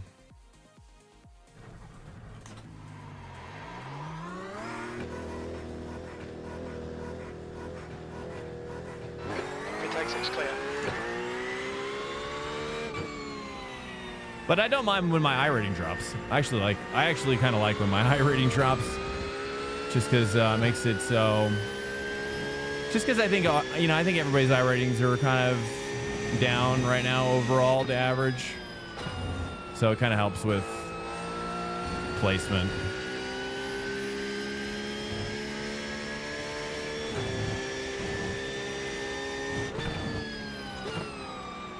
I'm trying to push that second board there, but I don't know. I'm not sure about that one. The track temperature is falling. It's now 90 Celsius. High 2, low 3. Yeah, like high 2, low 3. It's 126.7. Amazing. Let's try that. But just let it roll in better with a better trail, something like that. I don't know.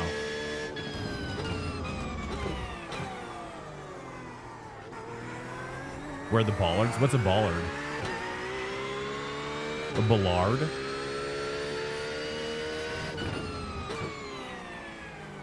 Is that a UK thing? Sounds like a UK thing. Oh, what track is this? Magni? Mangy. I like Mangy Core. Mangy Core? That's...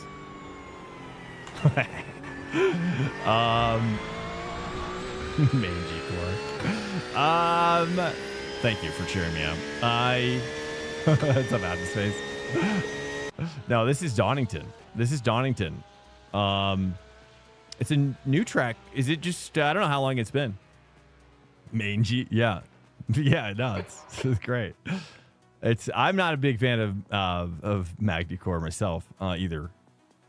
Especially for multi-class. All the kinks and whatnot. It's brutal.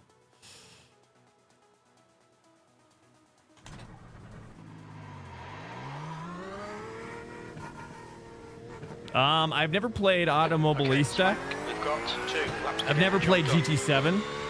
But I have done the other ones. I would say LMU and iRacing are, I would say LMU from a driver perspective is simply better than this game currently in some areas not. ACC, I need to actually I've been thinking about reinstalling ACC because ACC, wait, am I in the right setup? I don't even know. Which setup am I in? Is this fixed? Oh, this is fixed. Okay. Cone thingy? The track temperature's decreasing. Cone It's thingy is a now baller? 19 Celsius. I had no idea.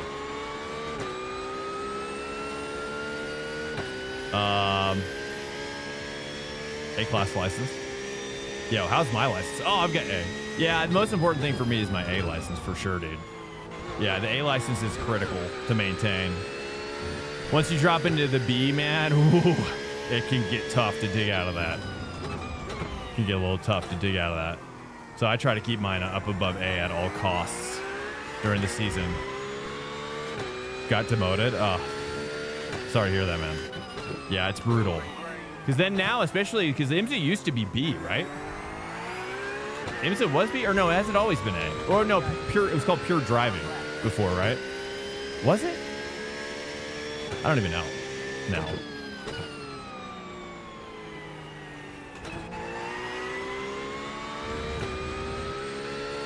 All right, here we go. First lap of the queue here. All right, I'm doubting myself a lot at the moment, but this is good, right? This makes me a better driver. Let's just chill here. Just feeling like I'm under driving it, but it's just gonna be what it is right now.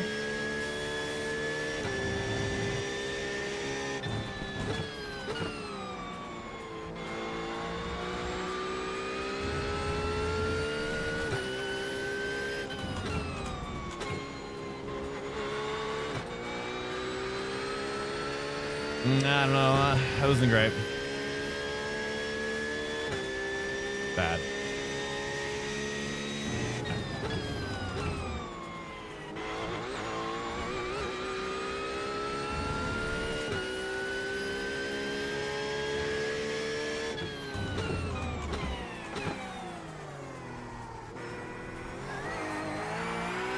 Dang it. I always do that there. It's kind of like the hairpin at Long Beach.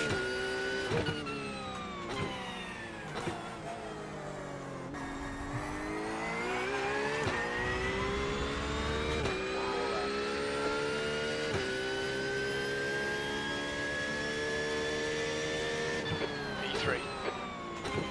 Sector 3 times quick.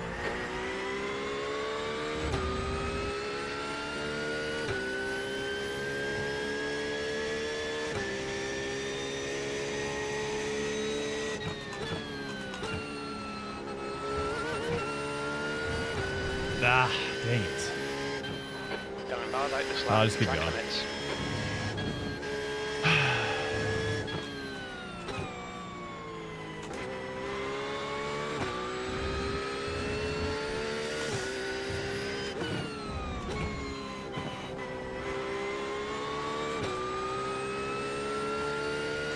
Pro only? You think so? No way.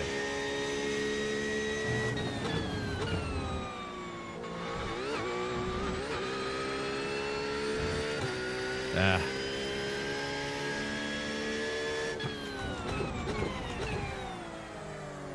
Carry faster one here. I almost feel like I should carry 2. I should try 2 there. I feel like I can make the 2 work better. Here's got to be 1. That's a new fastest lap for Mercurio, 126. Yeah, that's much better there.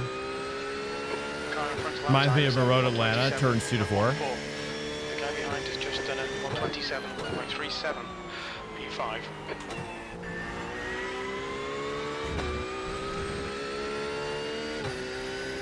Yeah, you're right. Yeah, the blind right-hander. Yeah, dude, 100%. Yeah, it's a tough one. It's a tricky one. I was thinking about it last night. As I was going to bed, I was like, jeez. Like, that corner is truly a tricky corner. Yeah, that's better. And in 3. I need to make this work in 3 probably as well. Or like 2 later. I don't know. It just feels like it hooks up so well in 2, but I'm probably losing too much speed. Oh, sarcasm? Oh. I was gonna say, I wonder what people would. I mean, they could do that if Pro was more easily attainable, I suppose. But like, if Pro was just an extension of A, you know, or if they just had like, even just added on a plus or S. Now there's like an S tier or something. I could see that. But yeah, right. I mean, I guess you're probably right though. They would never. It would be just like a disaster. In your sleep? Yeah, sometimes I'll just run back like random thoughts, you know, and just think about those thoughts about the corners. It's less racing in my head and more just like kind of like track walking the track.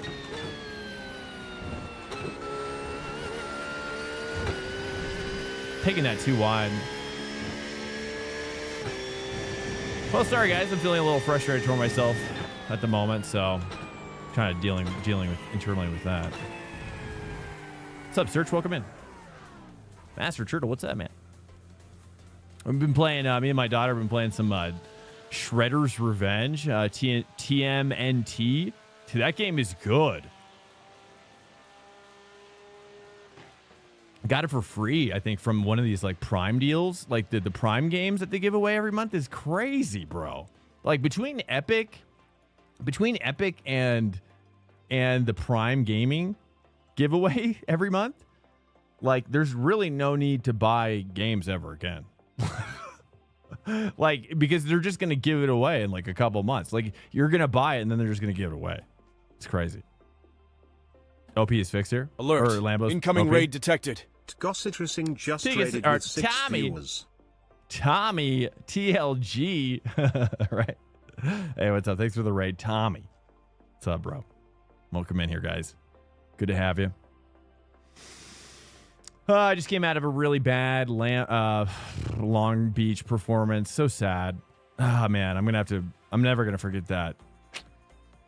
I think what I did was I think deep down I know what happened, and what happened now after I've analyzed it internally is that I think I tried to save it, fuel save it on T1, lap 1, and so I lifted early and they carried the brake later, and then I think it broke a little too late, and then I realized the tires were too cold for this strategy, and then I ran out of braking room probably, and then we also had front damage from the hairpin, so I'm not sure.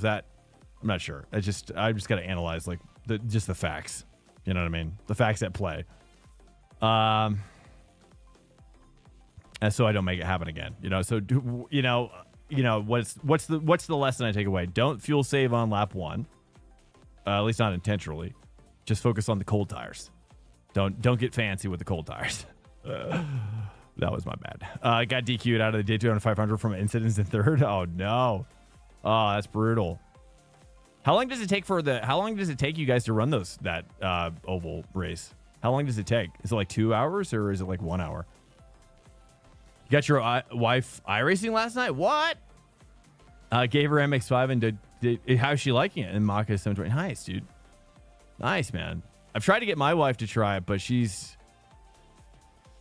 just knows it's just not for her, dude. She's just, I mean, honestly, I've actually thought about sticking her. I mean, I would really love to stick her in more like WRC, like a slow WRC, kind of like on snow. So at least she knows how to drive in the snow pretty well. That was like the best case scenario.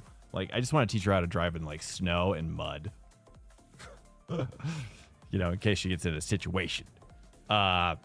How does one do that IMSA endurance on Friday? I don't know. I've never done it. Oh, crap. That would have been sad. 6th place, 20. She doesn't know the brakes exist, so Daytona Oval, she had fun. That's the goal. Let her see. Yeah, let her see the fun. I hope she sees it, man.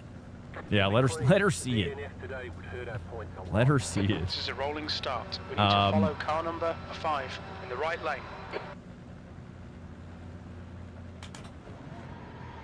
We need to catch up to car number 5. Safety car speed is 72 kilometers per hour. Let's just have fun, chill. Let's not get fancy, dude. That guy was getting too fancy with that last one. Just got too fancy, boys, and I paid the price.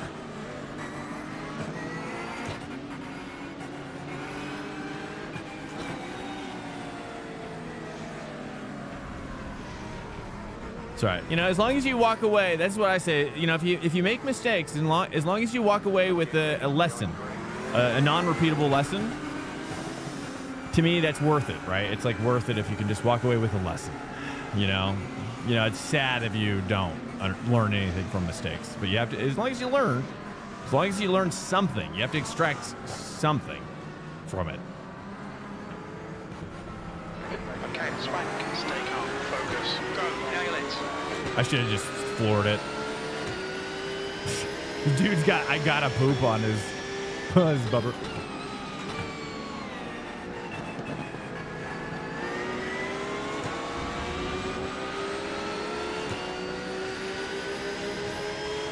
Just chill, wait. Kind of let the tires come together here.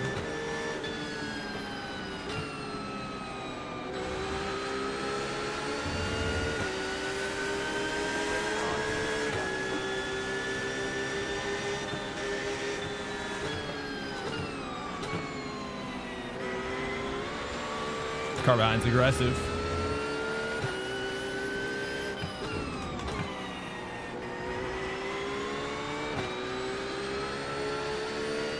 It's not like what they're doing, but I like it better than what they're doing. Seems like just as effective.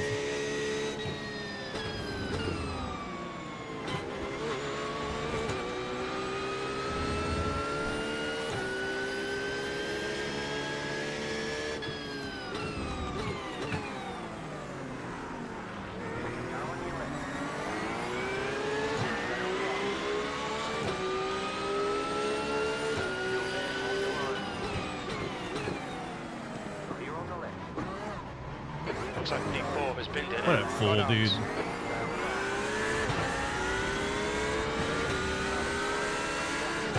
What a fool. Took that guy out. I knew that was going to happen too.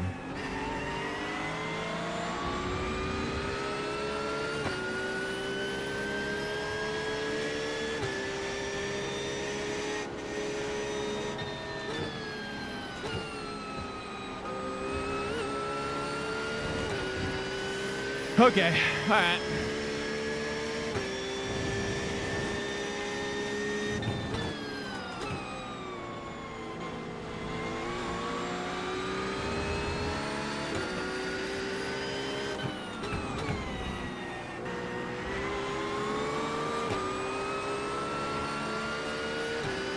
You know what I mean? Look, it's right. I mean, it's not a bad line.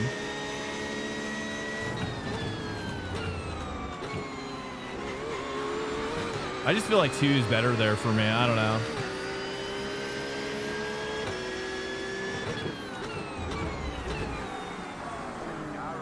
dude.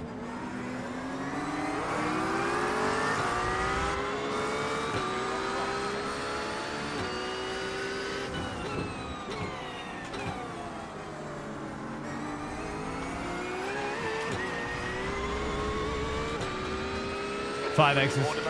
Five X's. What a dive, I know.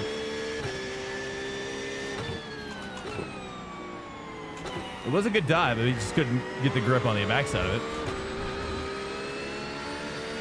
What do we got here? We got Denzel, or Daniel, and Falzon.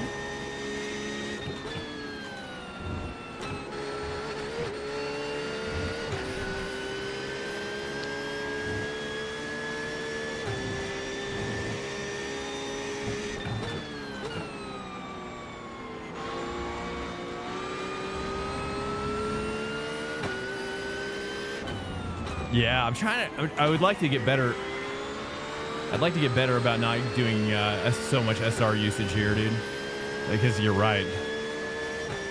I just feel like I got to take 2 here, but I should maybe break earlier and just let the 3 roll in a little more softer like that, you know? Kind of like that. That was better.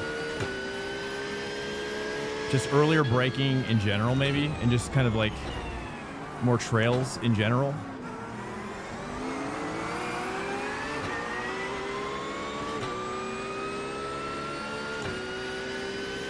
Incoming Porsche, looks like. Dude, that off camber is so crazy. I love it. I'm getting really good at it, though. Like, getting a sense of feel for it.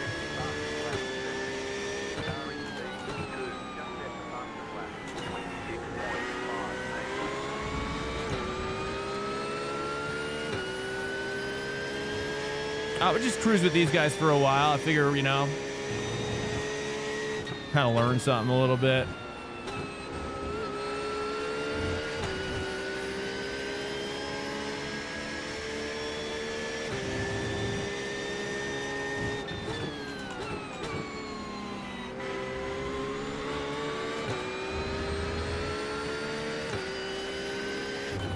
Let's try to hold this 3.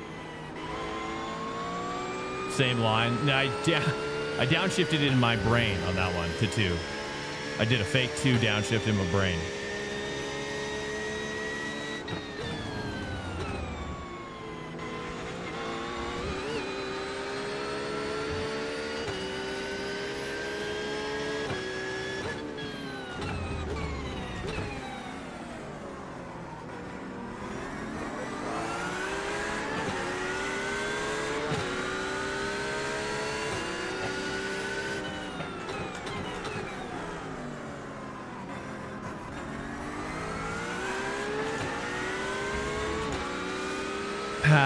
So hard to pass on this track, though. Very difficult.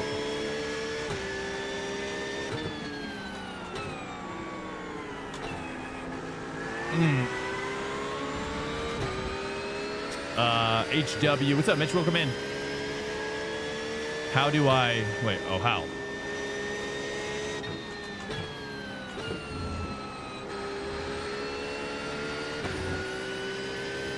Break a stale streak? In iRacing? Oh, interesting question. Define stale. Define stale streak. Like bad races over and over again? Type of deal? There's a lot more hookup though in that too, on that exit. I would double down, Mitch. I would double down. In fact, I would say just keep grinding at it.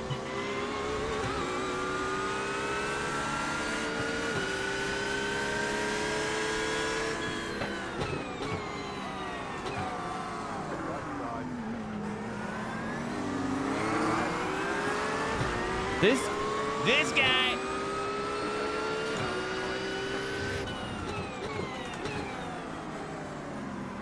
Getting up with my business back here. I'm trying to do some moves, bruh.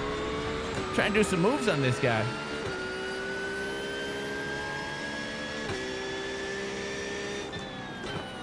Have you seen the Skip Barber going faster video, Mitch?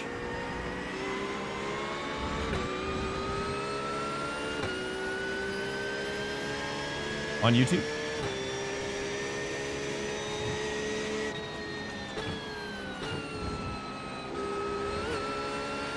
watch that. Type in !faster in the chat and you'll get a link for it. I'd recommend starting there. I think truthfully, you probably, what I would recommend is, yeah, because it's like, yeah, you know, I get you, man. I get you. I get you. Yeah, I mean, morale has got to stay high out there in the battlefield, right? If you want that performance. Yep. Go ahead and pin that and just watch it in like 10-minute increments.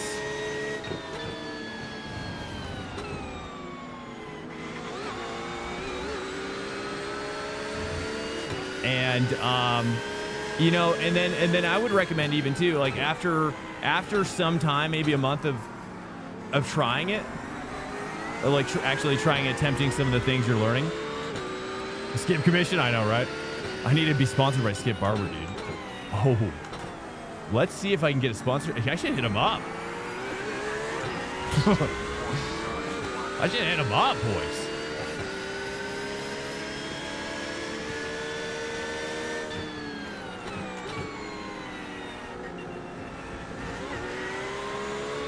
Get that Skip Barber commish. Let those dollars flow. Those $2. Ah, I pushed it a little too hard on that one. This is fun, though. At least we're pulling away from the guy behind. This is nice. I mean, sometimes, honestly, I would even say this, though, too, Mitch, is, you know, lower your expectations and try to meet them. Meet those expectations, right? Lower the expectations and then meet them and then start raising, like you have to meet reality where it is, I think.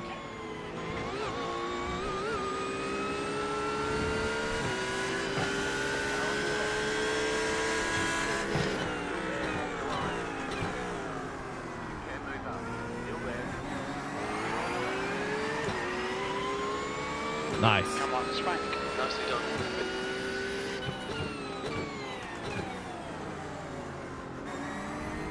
You know, you kind of have to wait for people to make mistakes here a little bit. Hey, what's up, Ryan? iRacing 6 months ago. Been doing GT4. What series or 2 would you recommend? Keep doing it to P5. For you, 6 months in. What have you been doing GT4? P-Cup next, I would suggest. I would focus on P-Cup. That was my trajectory. I did GT4, P-Cup, GT3. Once I got to GT3, that's my favorite, and I just stopped. But doing P-Cup, I really thought was a good idea for understanding what's going on without the technology as well. Like, because P-Cup doesn't have ABS and TC traction control, so that's a good place to start, because you don't want to go into GT3 without that understanding of what's happening kind of without the tech.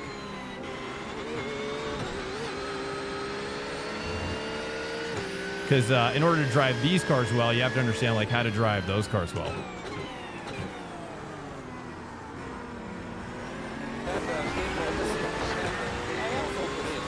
Nah, what's up, wizard?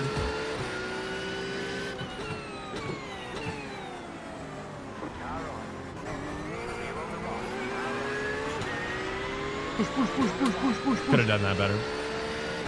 What's up, wizard? You know, I try not to, I beat myself up too, so trust me, bro, I get it.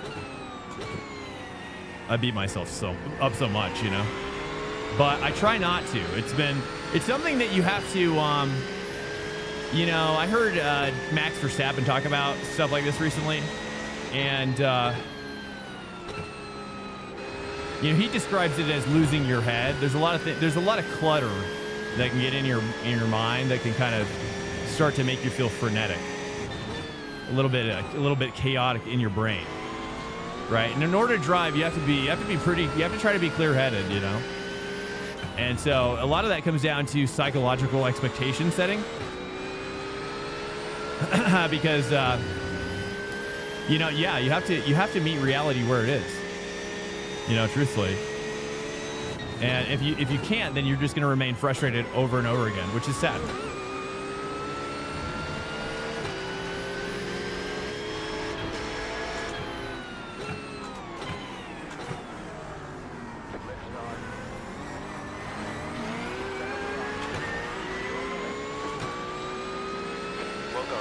Nice front now.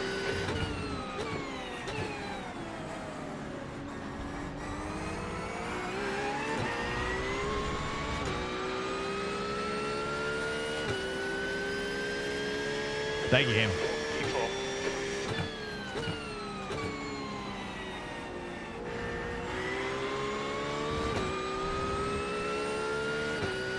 P4. Hammy Ham. Does that mean you're a comedian?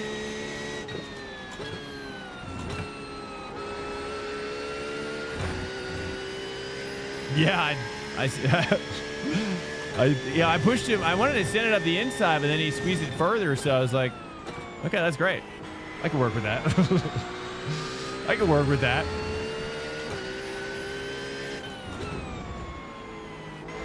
Anytime they move in even further, which that's good, right? You want to try to push them over to the right as far as possible.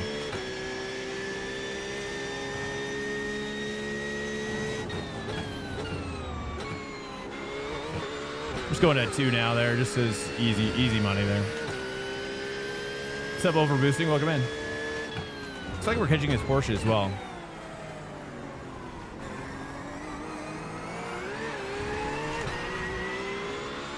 Still slamming that. I gotta chill out on that.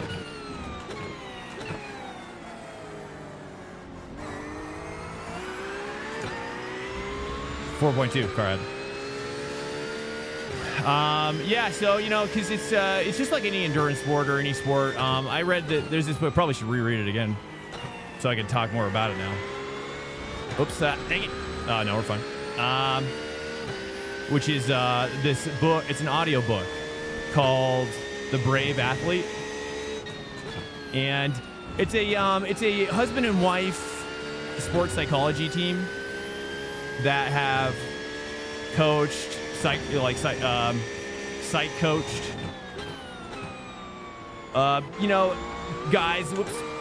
guys all the way from Olympics down to pro-am, or just amateur,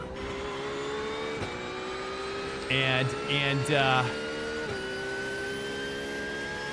it's great. It's a great read because there's a lot of stuff in there that there's a lot of stuff that you'll read that exposes how common a lot of these things are, right? And it just externalizes a lot of the issues that you're going to face, really, right? We're all going to make mistakes.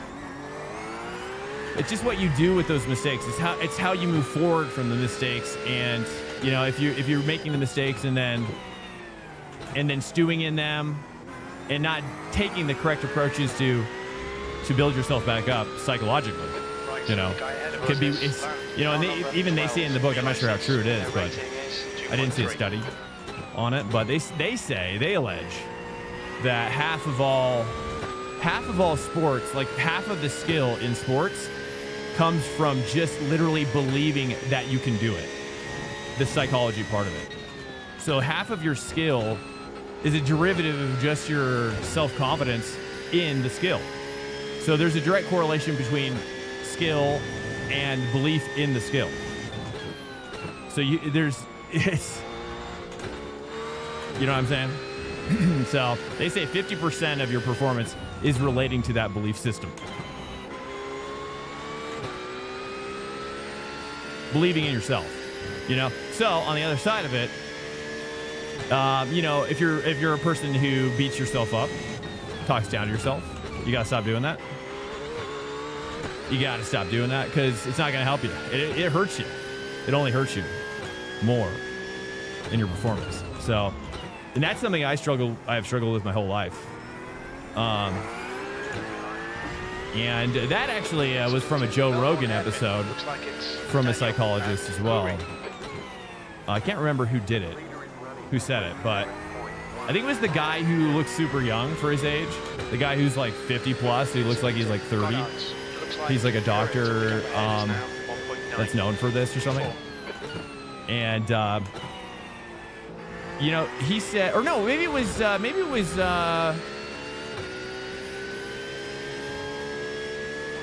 who was it? It's right on the tip of my tongue, actually. Oh, well. Either way, whoever said it basically said this, which is, you have to just, anytime you like tell yourself something negative, you have to ask yourself, like, would I tell that to my best friend? Would my best friend tell that to me about me? Would anybody in my life say any of these things to me? Or would they all disbelieve them? You know what I'm saying? So you kind of have to replace, like, and again, that's like reality setting, like expectation setting, and also Swanker has replacing redeemed like a Prime habits as well. subscription. Matthias Hey, what's up, Goulart Matthias? Welcome in. just Thank you so much. subscribed with Prime. Like, you kind of have to, like, you have to, you know, talking down to yourself is also something that is a habit, truthfully. You know, and if you know, I'll say this as well. It's probably it gets a little darker, but if you hate yourself, then that's even worse. You know what I mean? If you're punching yourself and stuff, that's even worse. I don't know what the percentage is of guys that do that, but I used to.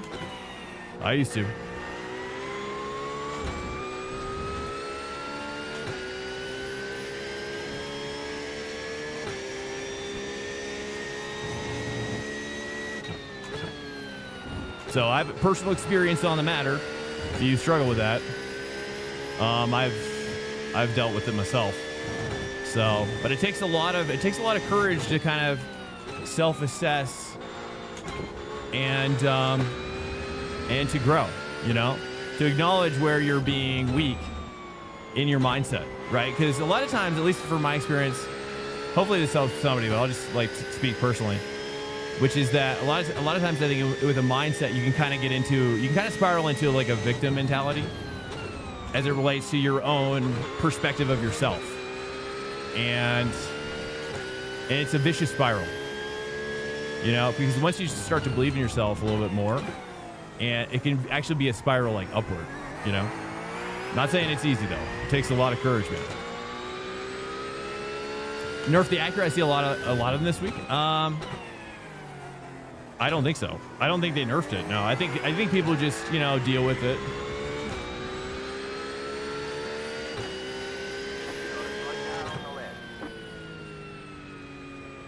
P4, there's the finish. Good drive.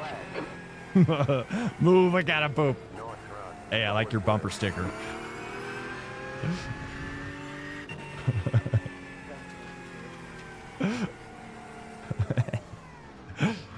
That's great. All right, what should I do for That's the end of the session. What should I do for open? Should I switch it up or? Thanks, thank you.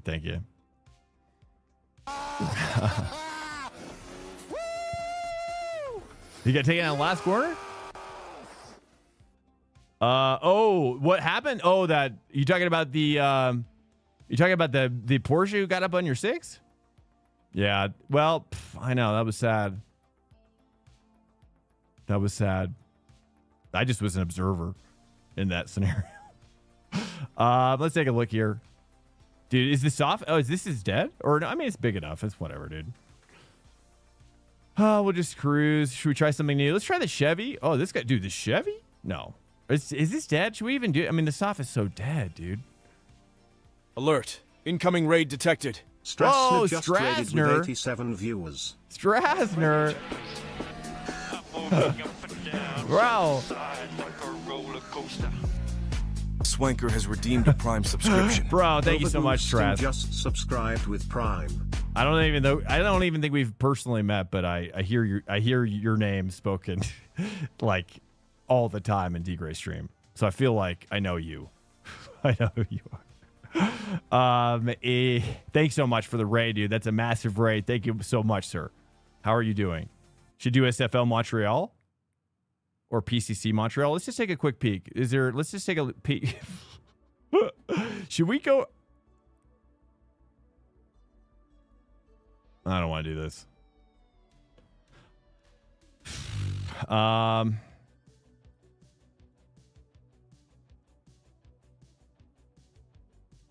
Strasner, yeah, it's you know, it's a roller coaster. You know what I mean? Long Beach, I kind of screwed up. I made a silly mistake, and you know, it's we're talking about mentality. you know, or the last subject we were talking about is just mental game.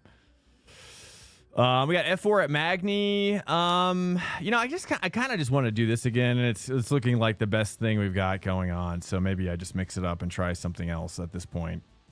Let's take a look at his strength of field, the higher one down here. Lambo, Acura. I think I'm gonna do the Acura, dude. I just think a Lambo, I'm just horrible. And this guy's the 10 gate. I think I'm just gonna do Acura. Yeah, I'm gonna do Acura. I just don't like the Lambo here. Feels horrible. Formula C is at Road America. That's yeah, I don't know. I'm just gonna stick. I don't know, based on kind of like where my mind is at. I thought about doing Mustang, but I was like, that's probably suicide. Let's just go with the Acura. I'm gonna go with it. Strasner, thank you so much, man. Awesome. Again, thank you so much for the raid. K Smart, what's up? Good evening. Have you tried the SimuCube active pedals? I have not. It's definitely high up on my list. I'm planning on going to Chicago for some sort of like sim convention that is happening there in September, and so I want to get I need to expose myself to more. I just haven't been to a convention yet, you know. So I haven't. This is the first one in America, as far as I know. There's one happening by ADAC, sort of. It's more like a module, I think, or like a booth or something that they're doing at South by Southwest. But I think that's more like outreach. I think that's more of like outreach marketing rather than like an actual like convention. But I do need to go to a convention, and also too, I'd love to make some acquaintances and whatnot. But it's high up on my list, the active pedal, especially like because we want to go full time on the channel by next year, early next year, Q1 hopefully, and then the active pedals would be a pivotal part of going further into esports. I've just heard enough people talk about those pedals that you know, when you have them, it's like you can't, like, there's just a distinct advantage. You know what I'm saying? There's just an advantage, and this is the reality of it. It's just the reality of it, especially at that top level, dude, where you're trying to like, you know, eke out every little bit you can, you know.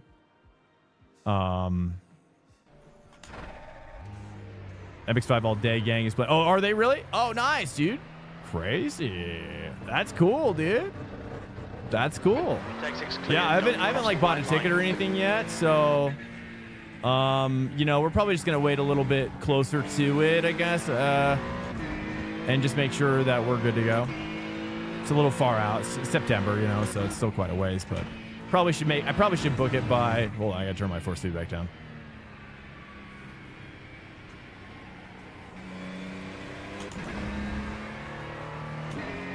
Track temperatures decrease. 1 is huge.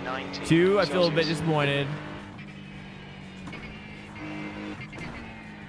Chat roasted you? You want the active pedals for sure? Yeah, dude. I mean, I think if you want to do esports, right, and you know, especially if you're making money, especially if you're making, and you can make a lot of money doing esports stuff. So yeah, I mean, you gotta do the best you can. A refundable? Right now? I didn't even know there was a refundable things. Okay, so do they do that with tickets as well, like airplane tickets? Is that a thing? Is that the strat now? Is this the strat? Only gonna get more expensive? Yeah, that's fair. Okay. Fair. Okay, I'll look into it tomorrow. Thank you. I will. Airplanes? I don't know. Okay. Interesting. Maybe I'll look into that as well. Maybe if I bought a refundable both, then what's... Yeah, I mean, I guess you're right. I mean, if I'm thinking, like, if you're paying extra for, like, a refundable ticket, then it's probably going to be still cheaper than, like, when the prices surge. So that's a good strat. I like that. I see. Okay, that's cool. Yeah, maybe I'll do that then. Because it'll be, like, the same difference, right? Even with that $50 surcharge for that, it'll probably still end up being cheaper than waiting. Where do I get my setups? Mazda active pedals? Wait, they actually have active pedals now? Or I thought those were are those the haptic ones? Because haptic I don't count as active. But are you saying they actually have active now? P1 Docs is kind of what I use the most right now, but I also I have an active subscription to Majors Garage as well. But the more I use P1, the more that they've, matched my style. Oh, I didn't get the X on the first one, but I got the X on the second one. Okay.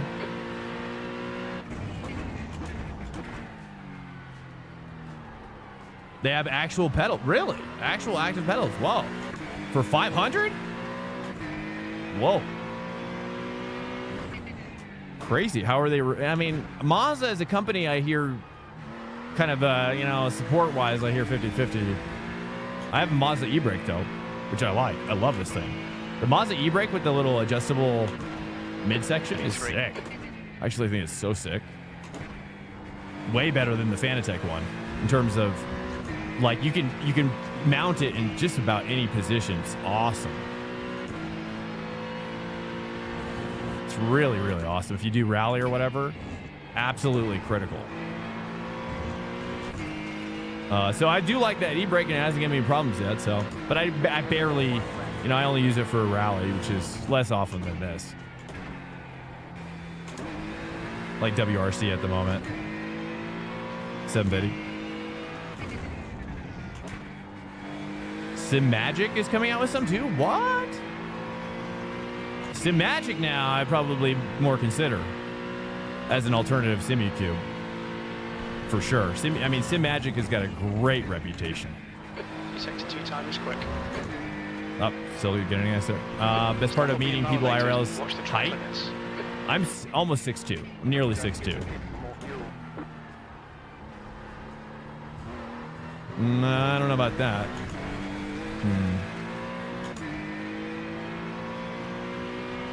Fastest lap for Zabo, 128.32. I feel like I gotta move my bias back one click though.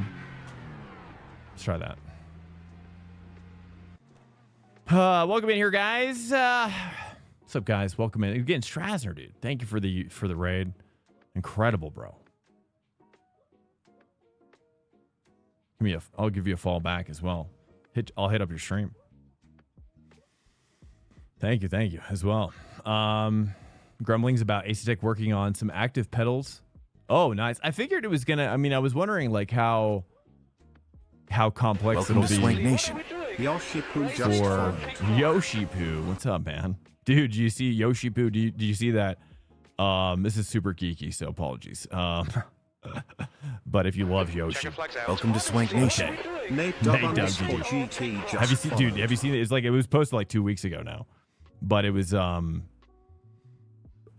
raid the rain. Oh boys, we got a rain situation on our hands. Have I even done this car in the rain? I think that's a no. I think that's a firm no. And I haven't even practiced this track, bro. I haven't even practiced this track. Time for this edit. It looks clear. Copy. Okay.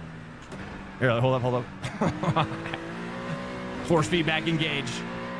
SimMagic seems cool with the belt design. Oh, dude, I'll have to take a look. If you guys could, if you're in the Discord, definitely someone can post, or I'll look into it too. But I might forget. But okay. Break a lot earlier. 17 Celsius. I think. It's icy conditions.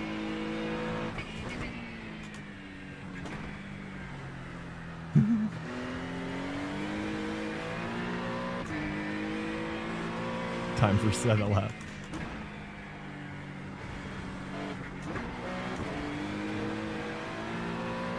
Nice. I'm actually stoked right now. I needed this.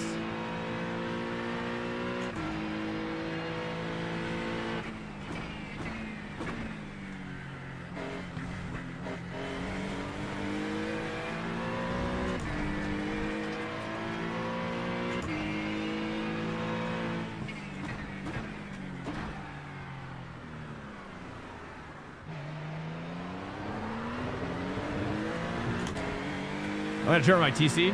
Oh, it should be a TC set here for wet. Okay, a lot earlier there. All right, not too bad, not too bad. Moist Father's back? I needed to be back. He needed to be back, dude. It's been too long. So much of my personality is a rain racer, you know? It's just truth. 5 cars in opening lap. We'll see, dude. We'll see. We have 2 laps to set a decent That's time. exciting, though, man. I was worried that SIMUcube was going to have that technology locked up forever, dude. That's great to hear. I'm so glad innovation is happening like that. That's what we really needed, honestly. That's fantastic because, like, yeah, barring something so competitive to just people who can afford a $4,000 whatever pedal set has been sad. I think so. It's great to see. Also, I just realized, like, I gotta move my camera down. Probably. Oh well, for this rain. Okay, we should focus up a little bit. Okay, let me hold up. Sorry, make some tweaks. Additional Track tweaks. temperature's falling. It's now 17 Oh, there we go. Celsius. Yeah, that's good. That's good. Oh, Jose, we're talking about just other companies bringing their. We're talking about Mazda and SimMagic, and it sounds like Asetek as well are developing active pedals that are legit, not like haptic. So they're like alternative haptics or alternative active pedals besides SIMUcube. So the prices are coming down. Like Mazda's selling theirs for $500, and sounds like SimMagic is selling theirs for like $750. You know, take this super wide here. Could take it even wider. Turns out.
That's pole.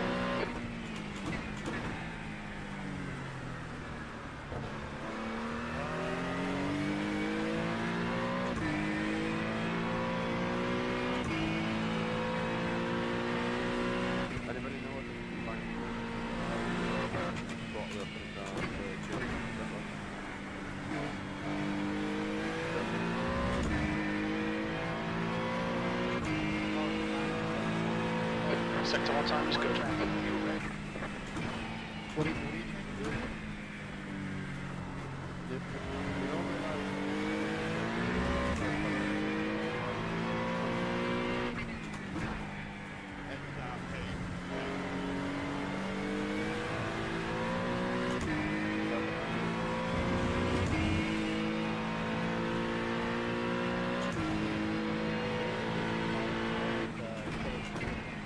Sector to 2 time is good.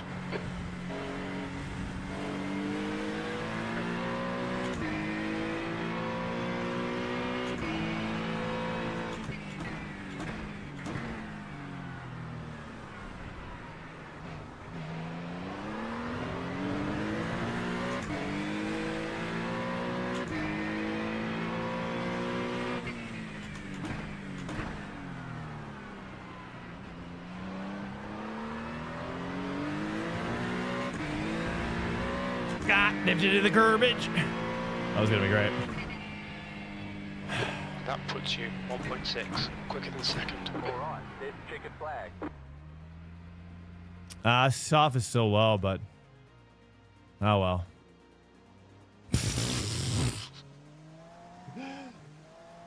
Okay.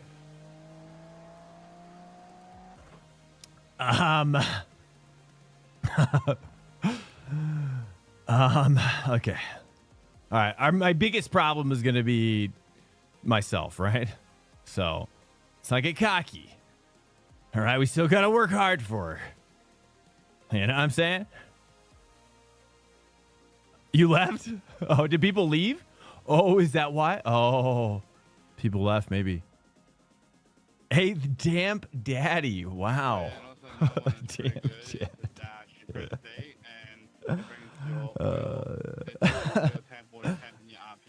That's good. Something that says Daddy likes damp. Soaking senpai. Sensei, sir. Okay. Ain't no senpai here. Soaking sensei stay off curbs going into the hair. Yeah, I'll stay off of the white lines and try to stay away from all the curbs as much as possible. Damn, Daddy. What's up, Zoot? Good to see you, man. Let me read some earlier chats here. To race in the rain more. I mean, it's, yeah, I mean, I hope more people consider it. I mean, in the future, in iRacing, I would imagine, I don't know, dude. We'll see where the rain goes. It's got to get, it's going to get better as well. I think part of it, though, I'll say this, right? Check it out, boys. Here's the thing, right? I think, truthfully, iRacing has a force feedback problem. LMU, Le Mans Ultimate is just really, really good. Like, their force feedback is next generation compared to what you feel here, in my opinion. So it compounds, I think, when they added rain, because when you go over to LMU, you just feel so much more road feel. You can push it over the limit, you can pull it back, right? Their tire model is better, I think, in my opinion, my humble opinion. But iRacing is better with the curbs. I've been saying this, and I stand by it, right? They're really good with the curbing. The 3D curbing, I think, is amazing, and it really helps define the force feedback in iRacing better. But I think once maybe Le Mans Ultimate gets those as well or something, that'll be great. But anyways, I just think that the force feedback and the communication of road traction in this game is already kind of a negative reputation, And most people would say ice racing, for example. So I think the rain it makes it worse, right? It makes it even worse in that respect. Especially if you struggle already with the iciness, quote unquote, of racing. I'll be signing the pits. Then yeah. So I'll just so don't feel bad about it. I don't even know if you should do it more or whatever. I just raced in not race, but me and my friends would always race in the rain in California. And so yeah, I just got a good feel for it. Like a full on rework is iRacing. Yeah, I'm assuming so. I mean, I figure they're always updating it. I heard specifically they were working on the tire model as it pertains to rain. But I mean, I think with Le Mans Ultimate out, I mean, at least they have a high bar, right? Like Le Mans Ultimate, I think provides that, hey, like this is just better. I mean, everybody pretty much agrees it's way better. Not everything about LMU is better, but that particular part of it is better, in my opinion. ACC, I don't like at all.